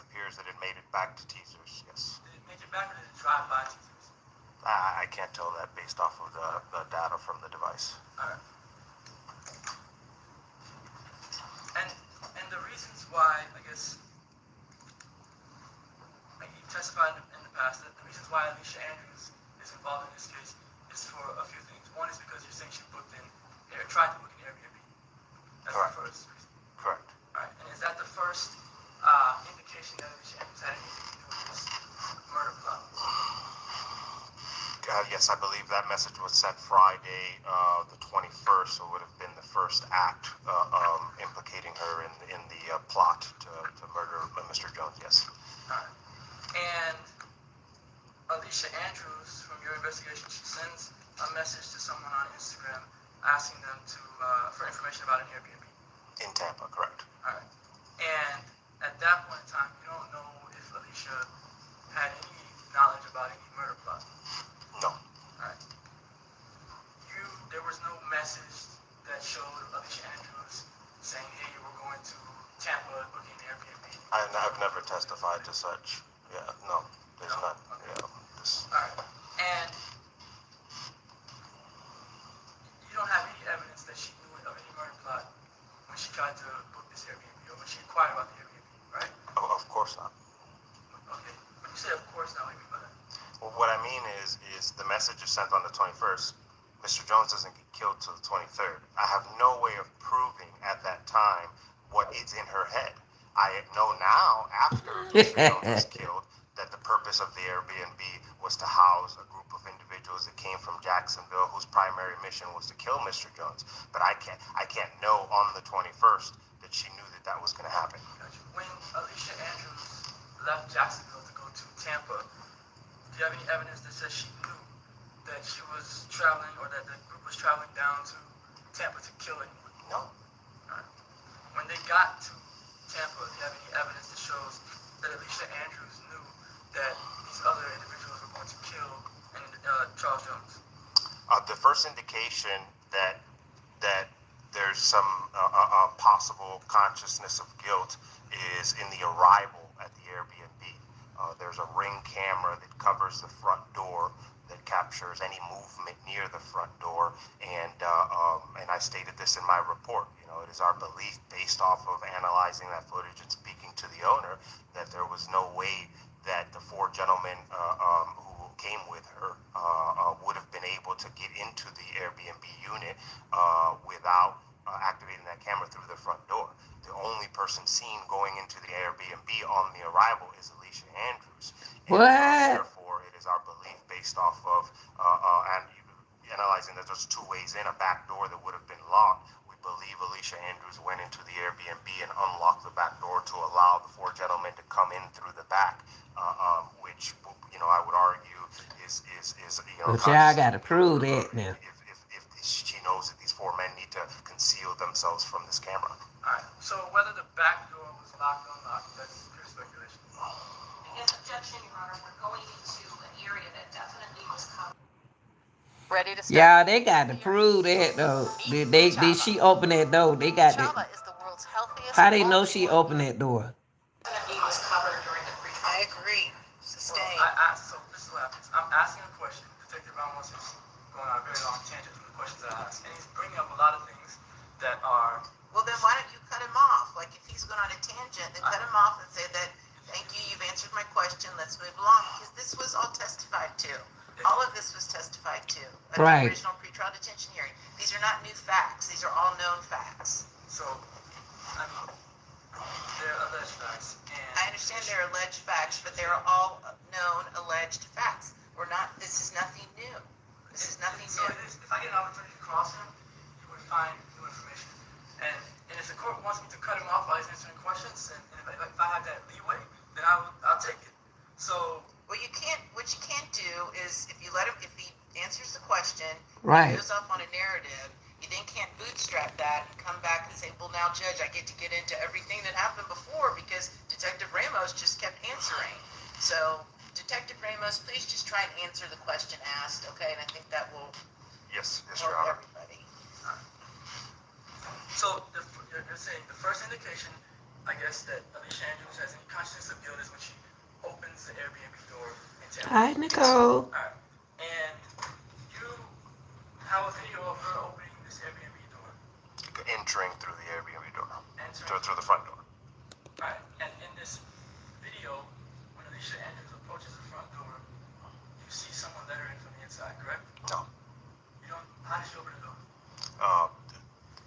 She rings the doorbell, and I spoke to the owner. He has a way to unlock the door remotely and speak to her through the intercom on the camera. So, are you saying the owner opened the door for her? That is my belief, yes. When you say it's your belief, did the owner tell you that? Yes, I spoke to him. He said he let the first. He didn't say that Hey, he let Nicole. specifically Alicia Andrews in. He said he let the renter in through the door by unlocking it remotely. That's what he told me. Alright. And that's your sworn testimony? Yes. That's right, Lisa. What's the owner's name? I don't recall. How many times did you speak to him? Once. And when Alicia Andrews goes to the front door, does she have, who's she talking to on the phone? I don't know. She's not talking to Isaiah Chance or anyone to let her in? I don't know that she was talking to anyone on the phone. I hear audio, and it sounds like she's talking to somebody possibly through the intercom of the ring. I don't know who she's talking to. So you don't know who she's talking to, Correct. and you don't hear the owner saying that he's going to let her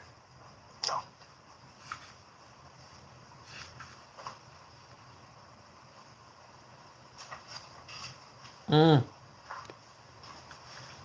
brief moment. Yes. Mm. So they had Alicia more like the lookout person. She was more like the watch out person. Or the informational person. Whoever they want to call them. Wow. Golly, they got her on camera doing this and doing that. She the lookout person, y'all. Golly. That ain't good though. That's not that's not good, y'all. When that you are the eye to the problem. You the eye. They got to trust you. Yeah, she was the spider and the runner. It sure is a lot for a bond here. I ain't never seen them do nothing like this. That's what I'm saying. It's a lot. You know, cases that I cover, I ain't never seen no bond. This seemed like a trial. It seemed like they giving her a trial, but it's not. Okay, y'all, they back. I can't talk. I Robert You get. had an opportunity to have a full conversation with an individual named Robert Howard after the pretrial detention hearing. Is that correct? Correct. All right. And Robert Howard is one of Charles Jones's, or was Charles Jones's friend, correct? Correct. Close friend? That's what I understood. Right, Robert Howard Travis. was driving the vehicle that Charles Jones was in the night he was murdered, right? At some point during the night. And his Robert Howard's, I guess, nickname. Right, Ryan. Correct. And Robert Howard, was he a documented member of any gang? I don't know. You don't know? My understanding is it's 6 block, but I haven't seen that documentation myself. Okay. So your understanding is that Robert Howard was a member of 6 Block. Correct. And 6 Block, according to, I guess, the Jacksonville detectives, is at war with ATK. And 1200. And others. Okay, but ATK is a gang, one of the gangs that 6 Block is at war with. One of them, yes. All right. And it's your understanding that Isaiah Chance is a part of ATK? It is my understanding that Isaiah Chance was originally a part of ATK. There was some kind of falling out, and then he started associating with 1200. All right. And This is 1200 like is also a rival gang of 6 Block. Correct. So, either way they put it with Isaiah Chance, he's involved with people who are rivals to ATK. Correct. But Isaiah Chance had a relationship with Robert Howard in 6 Block, right? Yes, he did. And that relationship was friendly. Yes, according to Mr. Howard, they had conversations. Hours-long conversations That's what he said. on FaceTime Correct. with Alicia and his phone, right? I can't recall that part. You can't recall? Do you remember Robert Howard telling you that his girlfriend put Alicia Andrews' phone number in Cash App and then questioned him about why he's talking to a woman named Alicia Andrews? Vaguely, yes. Alright. And do you remember Robert Howard saying that he doesn't know Alicia Andrews? And then learning that that was actually Chance using her phone? I can't recall that fact. When's the last time you talked to Robert Howard? A few weeks ago? He's a state witness? Yes. And was he prepared to testify to these things before trial? Yes. And at the pretrial detention hearing, did you have this knowledge? Were you aware that Robert Howard and Isaiah Chance were cordial and talking to each other on FaceTime with Alicia Andrews' phone? No, I was not aware of that. And Robert Howard and Isaiah Chance were actually cordial with each other, talking to each other with Alicia's phone leading up to the night of the murder. But it's my understanding now that they were cordial, but they were not on the same side of the gang rivalry. Right, that's the whole point. Yeah. They're on two separate sides, but the two of them are friends. I wouldn't say that they're friends. They're cordial. I would agree with. They're talking on the phone on FaceTime for hours. Sure. I think they're friends now. Sure. And Alicia Andrews is obviously aware that Isaiah Chance is talking to Robert Howard. I'm guessing if he's using her phone, sure. Yeah. What? Oh my God.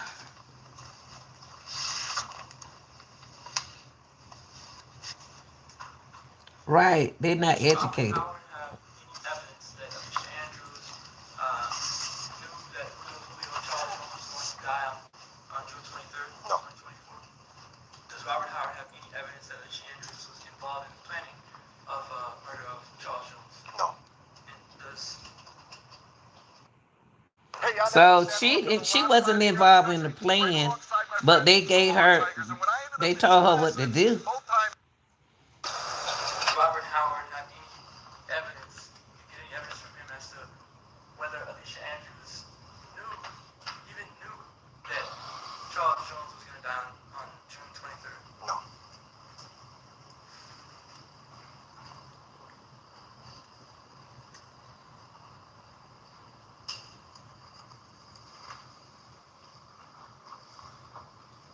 I mean, is she supposed to get a bond? Give her a bond. Did you talk to Sean Gathwright's grandmother before or after the pretrial detention hearing? I never talked to Sean Gaither's grandmother. That was a different detective, but that was done during the investigation before the pretrial detention hearing. Okay.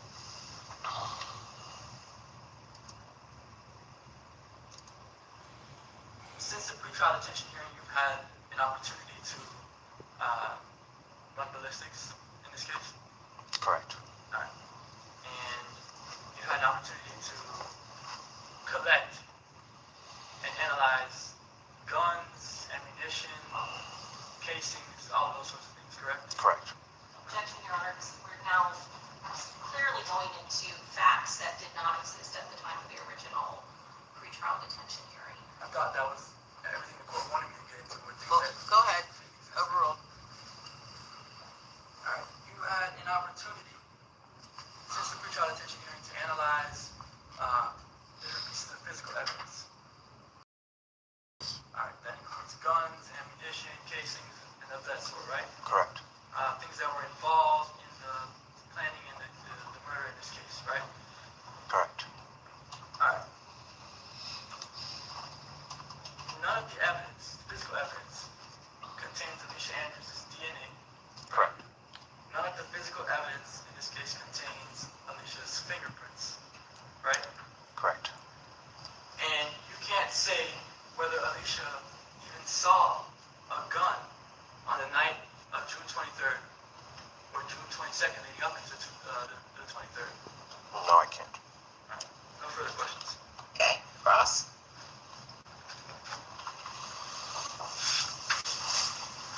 Yeah, she had a pre-trial. I must have missed it.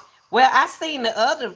Oh, The so defense attorney asked you about the uh-uh. vehicles, the silver Chevy Cruze being at the location at Teasers prior to the victim Charles Jones. Is that correct? Correct.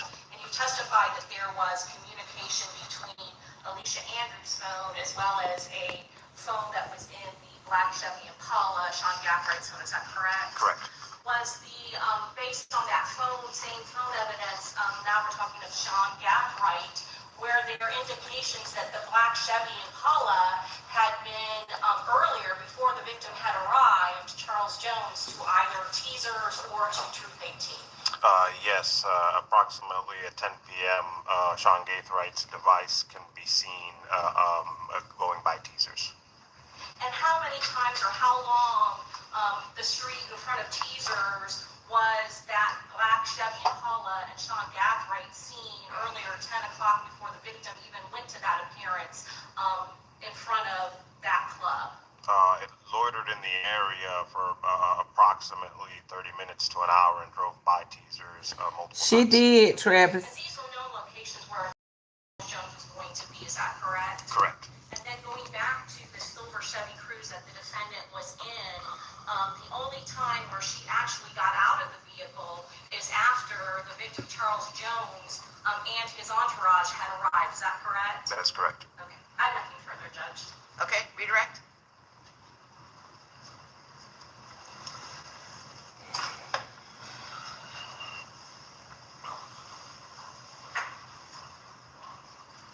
Alright, so Alicia Andrews gets out of the vehicle after Charles Jones arrives, which you just said Correct. across. So when Alicia Andrews is in the back of Teasers in that vehicle, can she see Charles Jones arriving to Teasers? When she's parked in the back, Parked in the back next to the gate, she can't see Charles Jones arriving to the Teasers nightclub. from that position, no. Alright, so when you make the point or the argument that she does not get out of the vehicle until after Charles Jones arrives, she doesn't even know that he's there. Mr. Jones arrived and parked and loitered in front of the club for a while. So her vehicle arrives after Mr. Jones' vehicle has arrived and he's gotten out of the vehicle and he's loitering. So she would have been able to see him before she parked. From when she's back there, she can't see him, but then they walk towards the front. I see what he's saying. That the silver Cruze was there before Charles Jones got there, right? That it circled the parking lot before.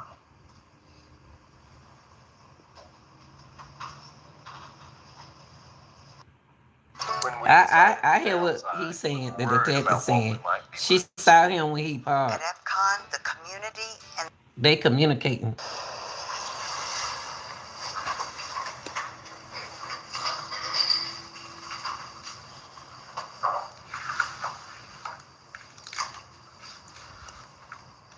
On the video, Alicia Andrews arrives, or let's say this, the silver Chevy Cruze arrives before Charles Jones, right?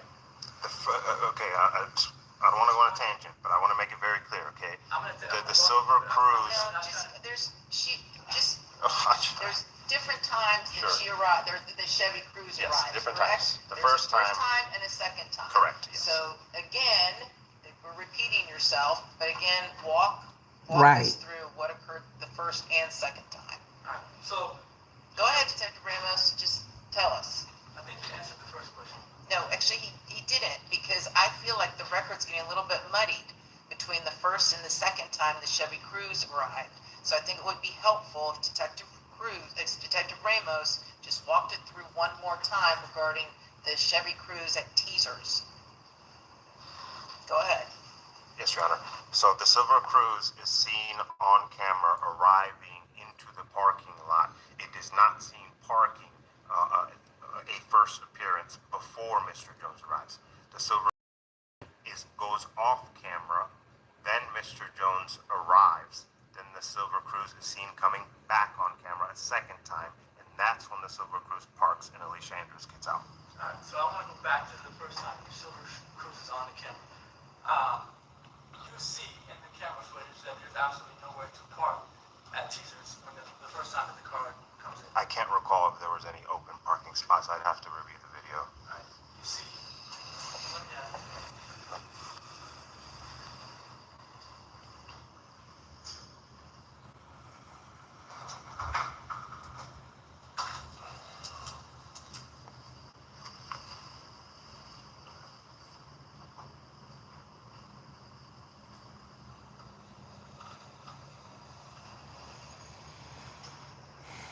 Mm-mm.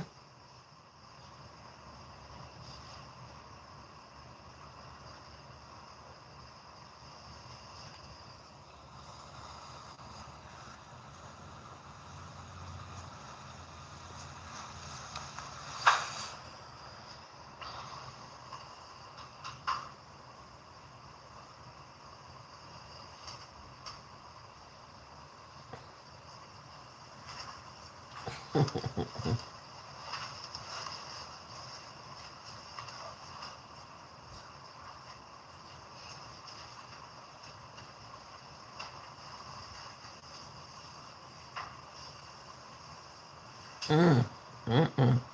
Well, I hate to see people get mixed up in some stuff. It's so easy.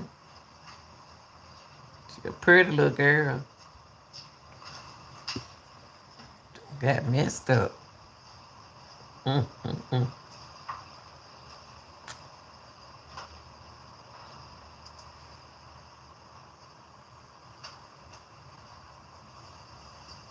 Mm, mm, mm.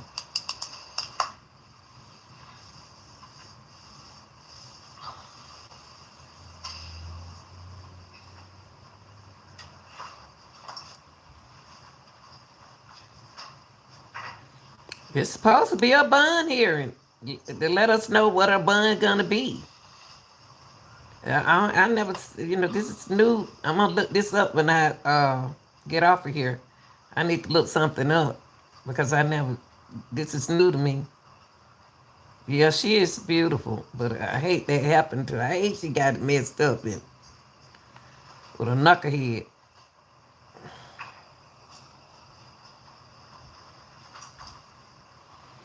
And sometimes the knucklehead be good, make bad decisions. They could be good people too, but make bad decisions.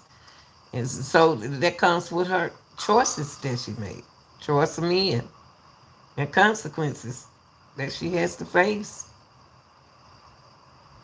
Even though it shouldn't be hard on her to get a bond.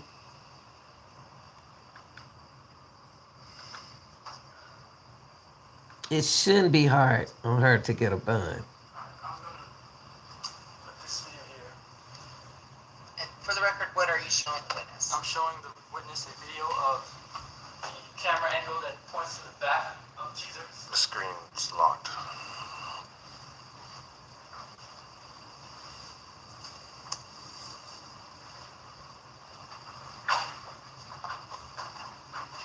Sure is, Lisa. I be trying to tell them it. I had a subject. I talked about that today.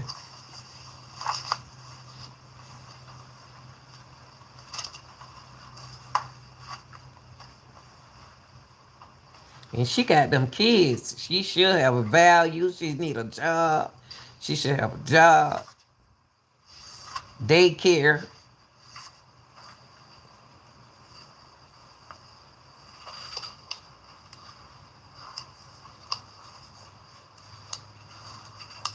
And the purpose of showing you this video is so you can see the moment when the crew. And she told you right too, Neil. You can just let us know when you see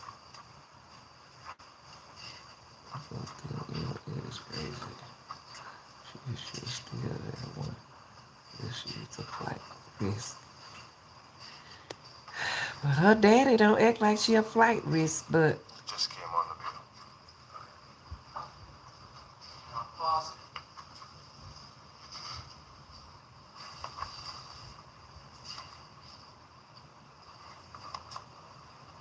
So, could you tell the court what time on the, and we'll get into what the difference in the time discrepancies and whatnot. Could you tell the court what time you see on the video?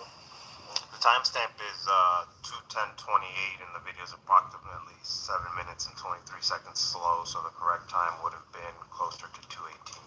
Okay. All right, and that's when the silver Chevy Cruze. Okay, Ryan, that's what's going on. Okay. And from that camera angle that you see there, the parking lot is full. Correct. There's not a space to park. That's what it appears. Yes. There's actually even a line inside the Right. a line inside the Lane. lot area. There appears to be several vehicles that are not parked but that are running. Yes. So after this, the silver Chevy Cruze goes off camera. Correct. You don't know where it goes exactly. No. Does it leave the area? No. Alright. And then it comes back on camera at another point in time. Correct. And you know at what time it goes back on camera? I can't recall the exact timestamp. When it comes back on the camera, does it pass by the back of the club or the front of the club? I believe it enters the same way it entered the first time, which would have been directly to the west of the front door. Okay. Alright. And when they finally come back, the silver Cruze comes back, there's a parking lot, a spot. Correct. Alright. And they park in that parking spot. Correct. It's like, is it the only parking spot in that lot? We'd have to forward to that spot because I can't recall if there was more open spots.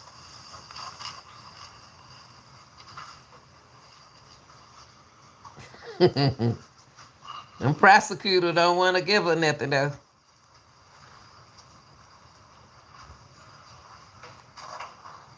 That news to me too, Lisa. That was new. I'm glad he gave us that information.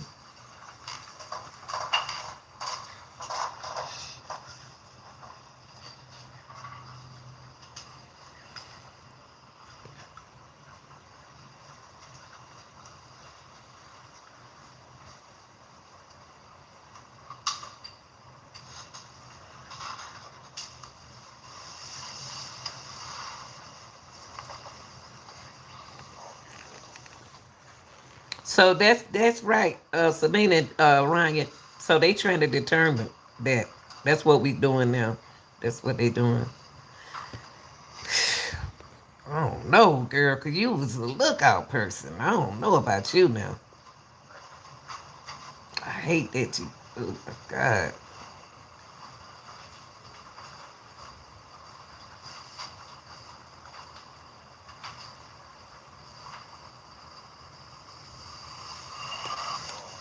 I'm showing you the same video, I just moved the time up. I'll let you read the time into the record. Sure.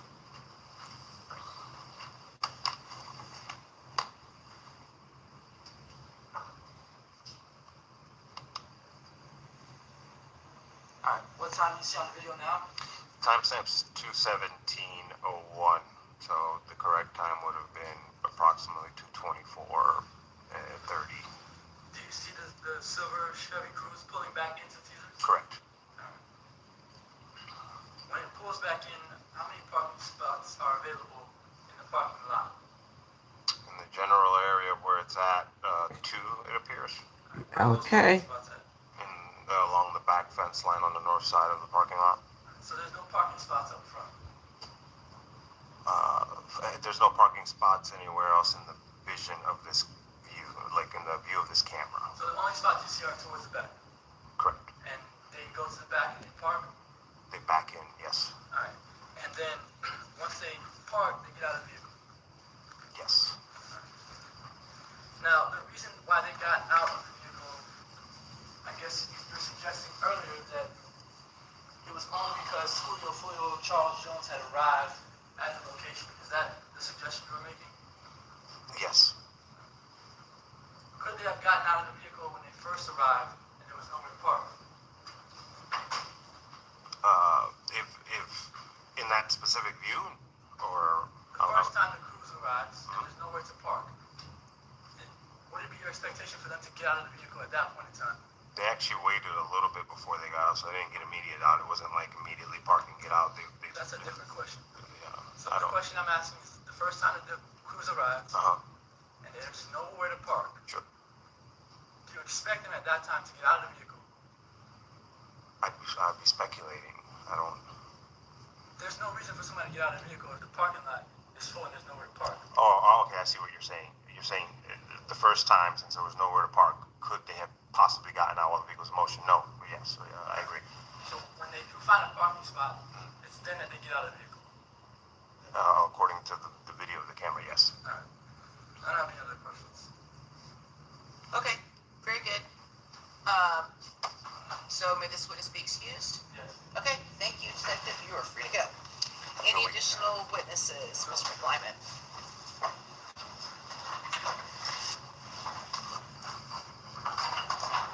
Oh wow. The prosecutor didn't cross him. I don't know. I don't know about her bun. I don't know. I don't know. I'm gonna wish her luck. I don't Any know about additional witnesses? No, Judge. Oh, okay. Okay, state any witnesses. No, Your Honor. Okay, so I'm gonna, again, I don't know why Lexus and Westlaw have a different 907.041 version. I really don't. But in looking at it specifically for our purposes, the pertinent subsection is subsection 5, which deals with the pretrial detention statute. And when comparing the one that's on Westlaw that I'm looking at, the one that the state apparently has, the one you gave me, Mr. McClyman, I would notice subsections G, K, L, M, and N are completely different in the two versions, and I can't explain it. I would note, Mr. McClyman, in the version you gave me, there is no authorization for a motion for reconsideration. It's not contained in here at all. There's no right to it. So I don't know that you would want me to use the Lexis version because there is no language authorizing a motion for reconsideration. So based upon everything in front of me, I'm going to go with what I have. And again, 907.041 pretrial detention and release subsection K states as follows.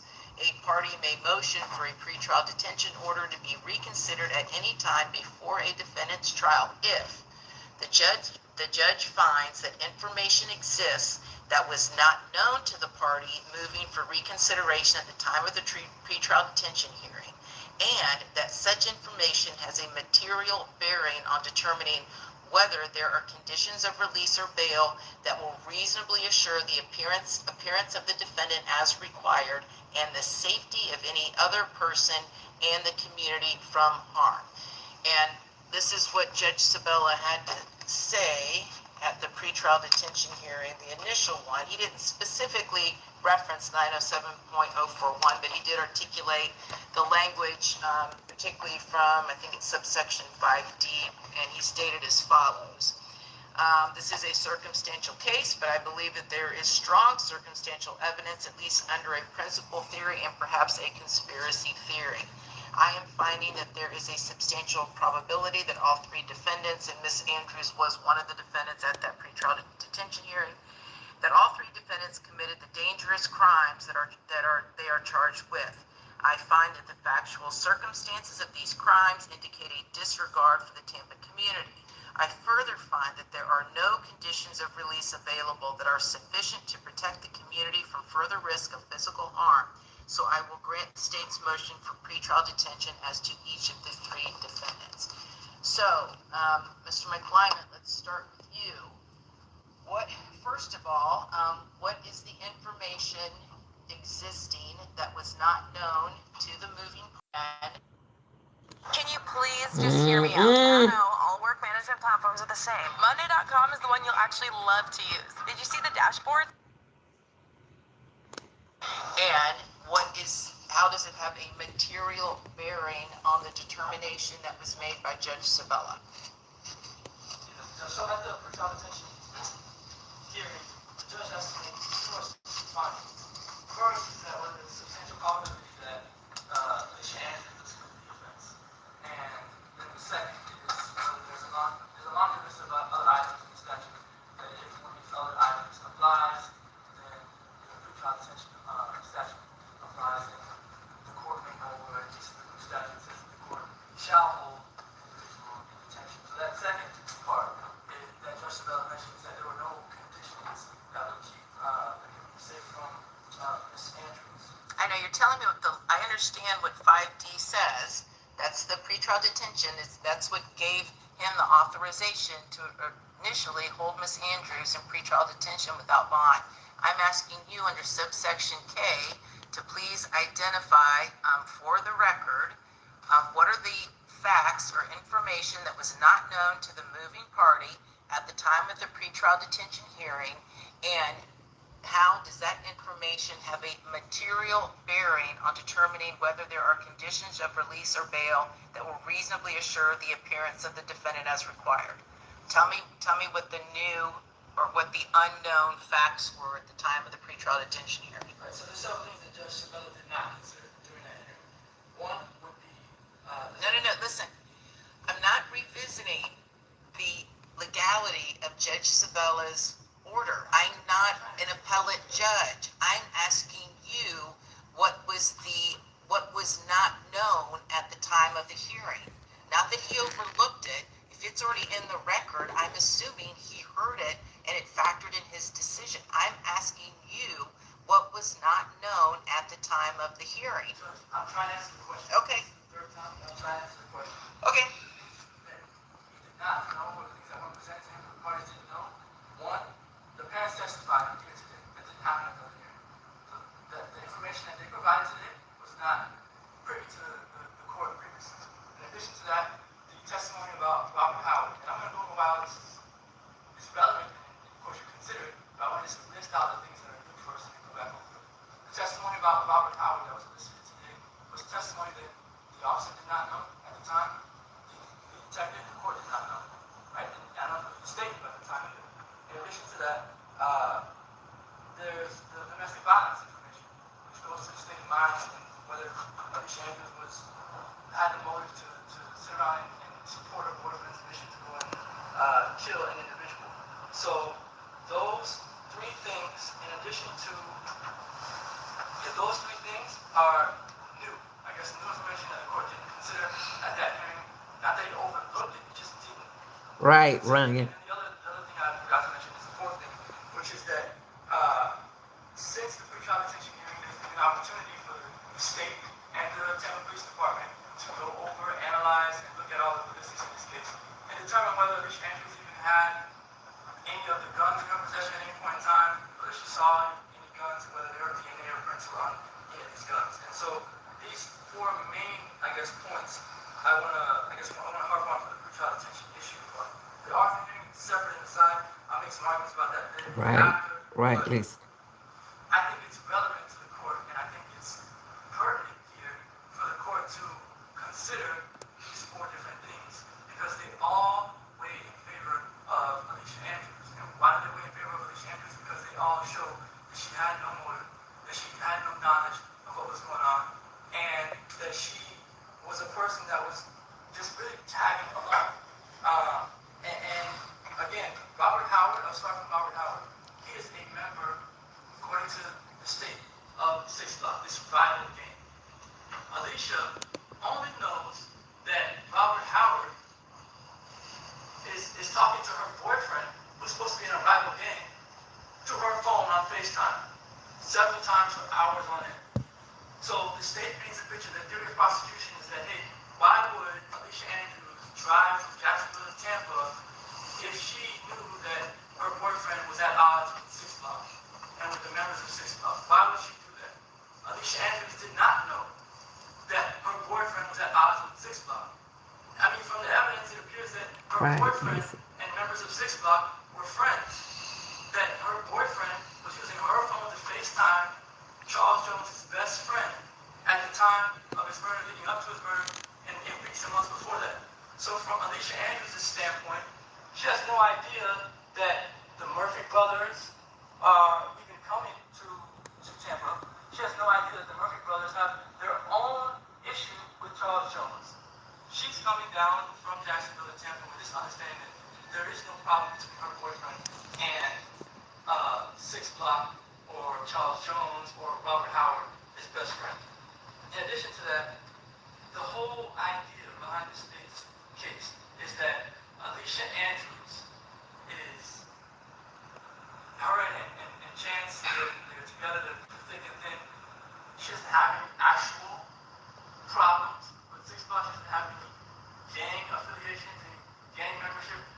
not involved in any gang activity, back and forth. She knows But her boyfriend is. family or friends have died at the hand of a 6 Block member. So the only motive that the state has put forth for Alicia Andrews is that she's so in love with Isaiah Chance that she would do anything he asked her to do. That she would follow behind him, do this, do that. She And guilty on my would go as side. far as helping him to plot a murder. The evidence from the hearing that was not considered known to the court before is that Alicia Andrews was being abused by her boyfriend at the time, abused by Isaiah Chance. And that this relationship that the state paints, this fairy tale relationship that they paint, is not accurate. And no matter how much the state wants to say that the friends didn't call the police, they didn't get involved, these things happened to Alicia Andrews. There's proof of it. We didn't make up text messages from the past. We didn't make up photographs. And we didn't pull a witness in here to perjure herself. These things actually happened, and they were happening right up until the incident of this case.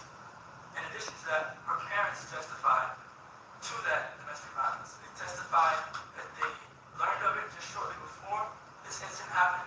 They didn't really know Isaiah Chance because Right. Andrews kept some things from them about her relationship, and they testified, which is important, to talk about the environment that Alicia Andrews will be going back into if she's released. She has two families: a mother, a stepfather, a biological father, and a stepmother. Two homes in Jacksonville, separate and apart from anything to do with Isaiah Chance. She does not live with him. She never lived with him. It's important for the court to Yeah, he know that. trying. If we're releasing someone, we're not releasing them to a similar or same situation that they were in prior to the incident in this case. That she's going into a situation where she's got support, she's got people that are watching her, looking out for her, someone in the house with her the entire time, and as the court knows, we're asking for a form of house arrest in this case. So someone would be at the home with her pretty much 24/7, a supervisory figure. And in addition, the last part. I don't know, y'all. I don't know. I don't think she's. I don't want to be mean. I don't want to be mean, but Is the physical evidence in this case. I wouldn't give her a bun. I'm sorry. In most cases, the most important thing. If Alicia Andrews' fingerprints or DNA were on a casing, were on a magazine, were on a bullet, were on anything, a mask that these individuals use, the brass catchers, any of that, if her DNA or fingerprints were on these items, you could say maybe that she knew that guns were involved, that she knew that someone was going to get killed. There's not a single piece of evidence that shows that Alicia Andrews touched or saw a gun during that night or at any point in time, because her DNA or fingerprints Sure did, Ryan. any of those items at any point. She's not gonna get a bun.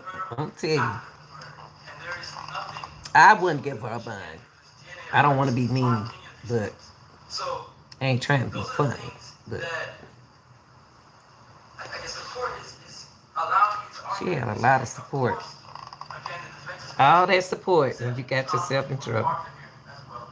And that we should have been, should be allowed to get into much more than what we're allowed to get into today. And that the standard in an argument hearing is that the state has to prove by proof evident presumption great that Alicia Andrews is guilty of the crime that she's charged with in order for the court to hold her. We're arguing that the state, even with the information that was elicited today, with limited information, this makes it better for the defense because the state isn't able to prove evident presumption great that Alicia Andrews is guilty of these charges. So we're arguing that the state hasn't proved that she's entitled to a bond in that instance, and that haven't been allowed to meet this proffer for the court. Haven't been allowed to question the detectives more about their investigation in this case. We would have learned that ATK is really not a gang at all. It's a group of kids who make music.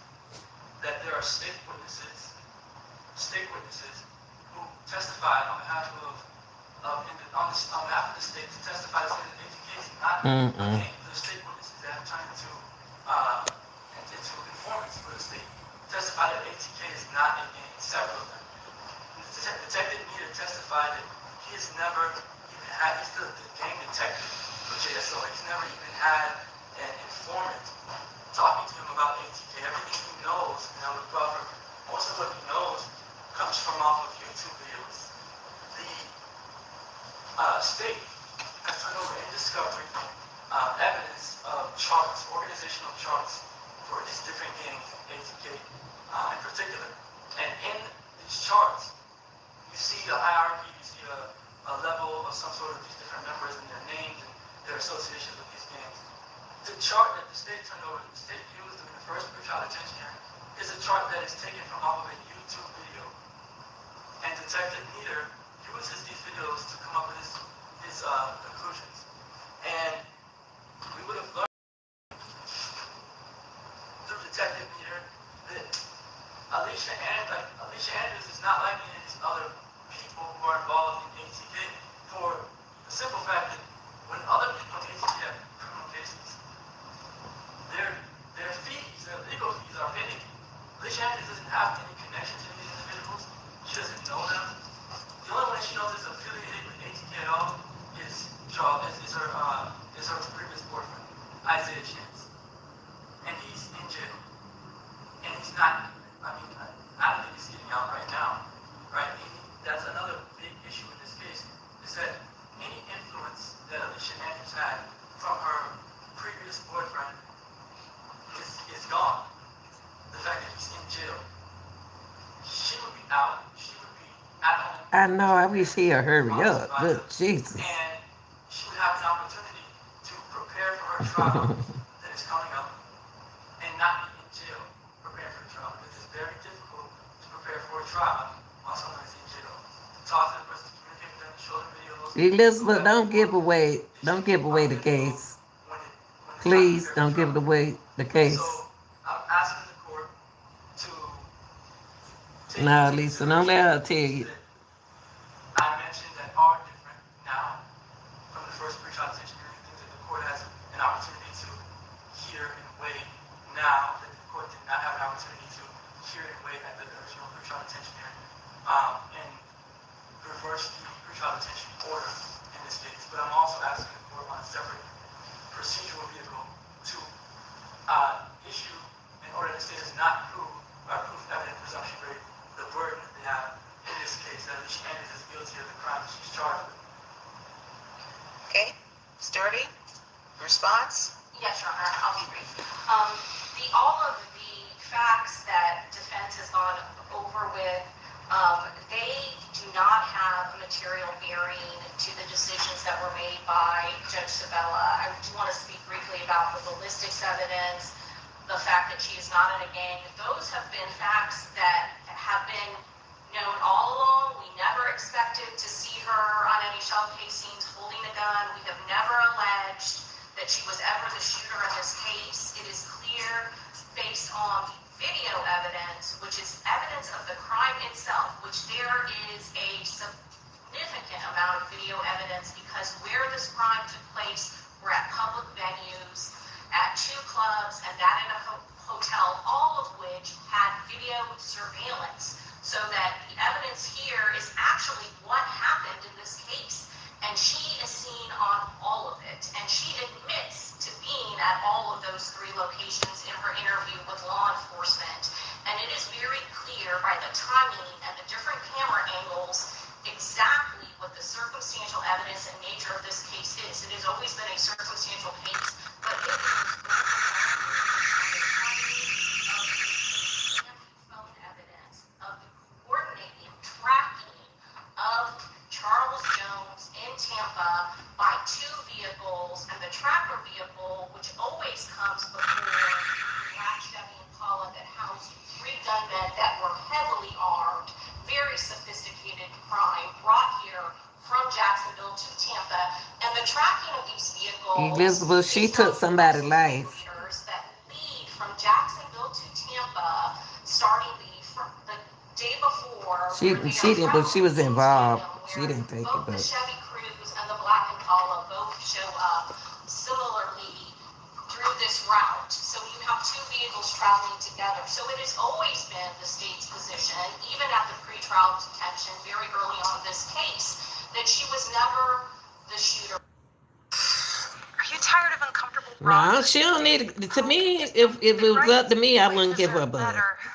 I'm sorry, no, I'm not a mean person. The shooter, that she was never in a gang, that the only connection that she has to the gang is through her boyfriend, That's right. Isaiah Chance. So all of those facts were known. So the fact about ballistics, the facts about the parents testifying, all of that does not have any sort of bearing on why the facts that were presented at the pretrial detention hearing and why Judge Sabella made the decision that he did. He watched and saw all of those video surveillance and saw the timing of when one vehicle came, when the victim came, when the victim was seen, when the victim left, and then when those vehicles left.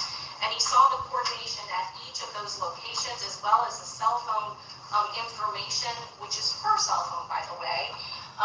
And based on that and the type of crime that was committed, this was a crime where this victim was gunned down and was targeted, and where three heavily armed assailants that were prepared to take out this victim, two of which had assault rifles. Now he the same one. A 9mm that was completely unloaded with 31 casings that were found left in Tampa, and a She knows she could talk. as well as the video surveillance at the hotel, which showed that the victim was targeted. And all of that is a dangerous crime that she participated in as a principal. We have never suggested that she had a gun in her hand at any time, but that she clearly was tracking the victim along with her boyfriend based on what was seen on that video. And so based on that, the judge found that this crime, the egregious nature of this crime, was a dangerous crime, and it was the way that it was instituted definitely indicated a disregard to the safety of the community. There was additional testimony that there were guests staying at that hotel, that bullets went into those guest rooms. There were two guests, in fact, their families had been staying. I'm familiar with the facts, Ms. Doherty. We need to just stick to, listen, Mr. McCormick. I know, because she talk. She knows she said can would not talk. know. One is the ballistics. However, there was no ballistic evidence, I don't believe, that was presented, so that's nothing. Ballistics did not play a part in Judge Sabella's decision because there was no ballistic testing done at that time and there was no evidence introduced as to that. The information regarding Ms. Andrews being a victim of domestic violence, that is new. And then Robert Howard, what's your position on if that has any material bearing? Judge, it doesn't. Robert Howard was an eyewitness and was with the victim, and he was not very cooperative or did not give a full statement initially.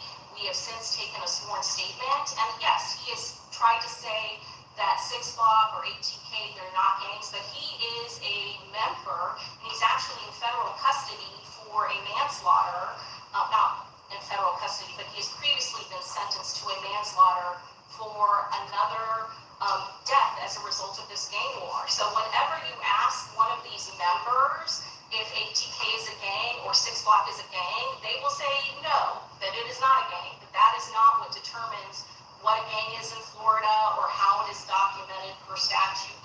So it doesn't have any material bearing on why the judge made the determination that there was a need to protect the community, and that holding her that there were no reasonable means to, or no reasonable conditions released to adequately protect the community. It has no relevance or bearing on that whatsoever. The domestic violence judge, obviously, we're not contesting that happened. Domestic violence should be prosecuted wherever and whenever it happens. She has never reported it. There was nothing ever that we could find to corroborate or not corroborate it until they listed witnesses. But again, under the state of Florida and the law, this is not a case where she is murdering or trying to defend herself against her attacker. Duress is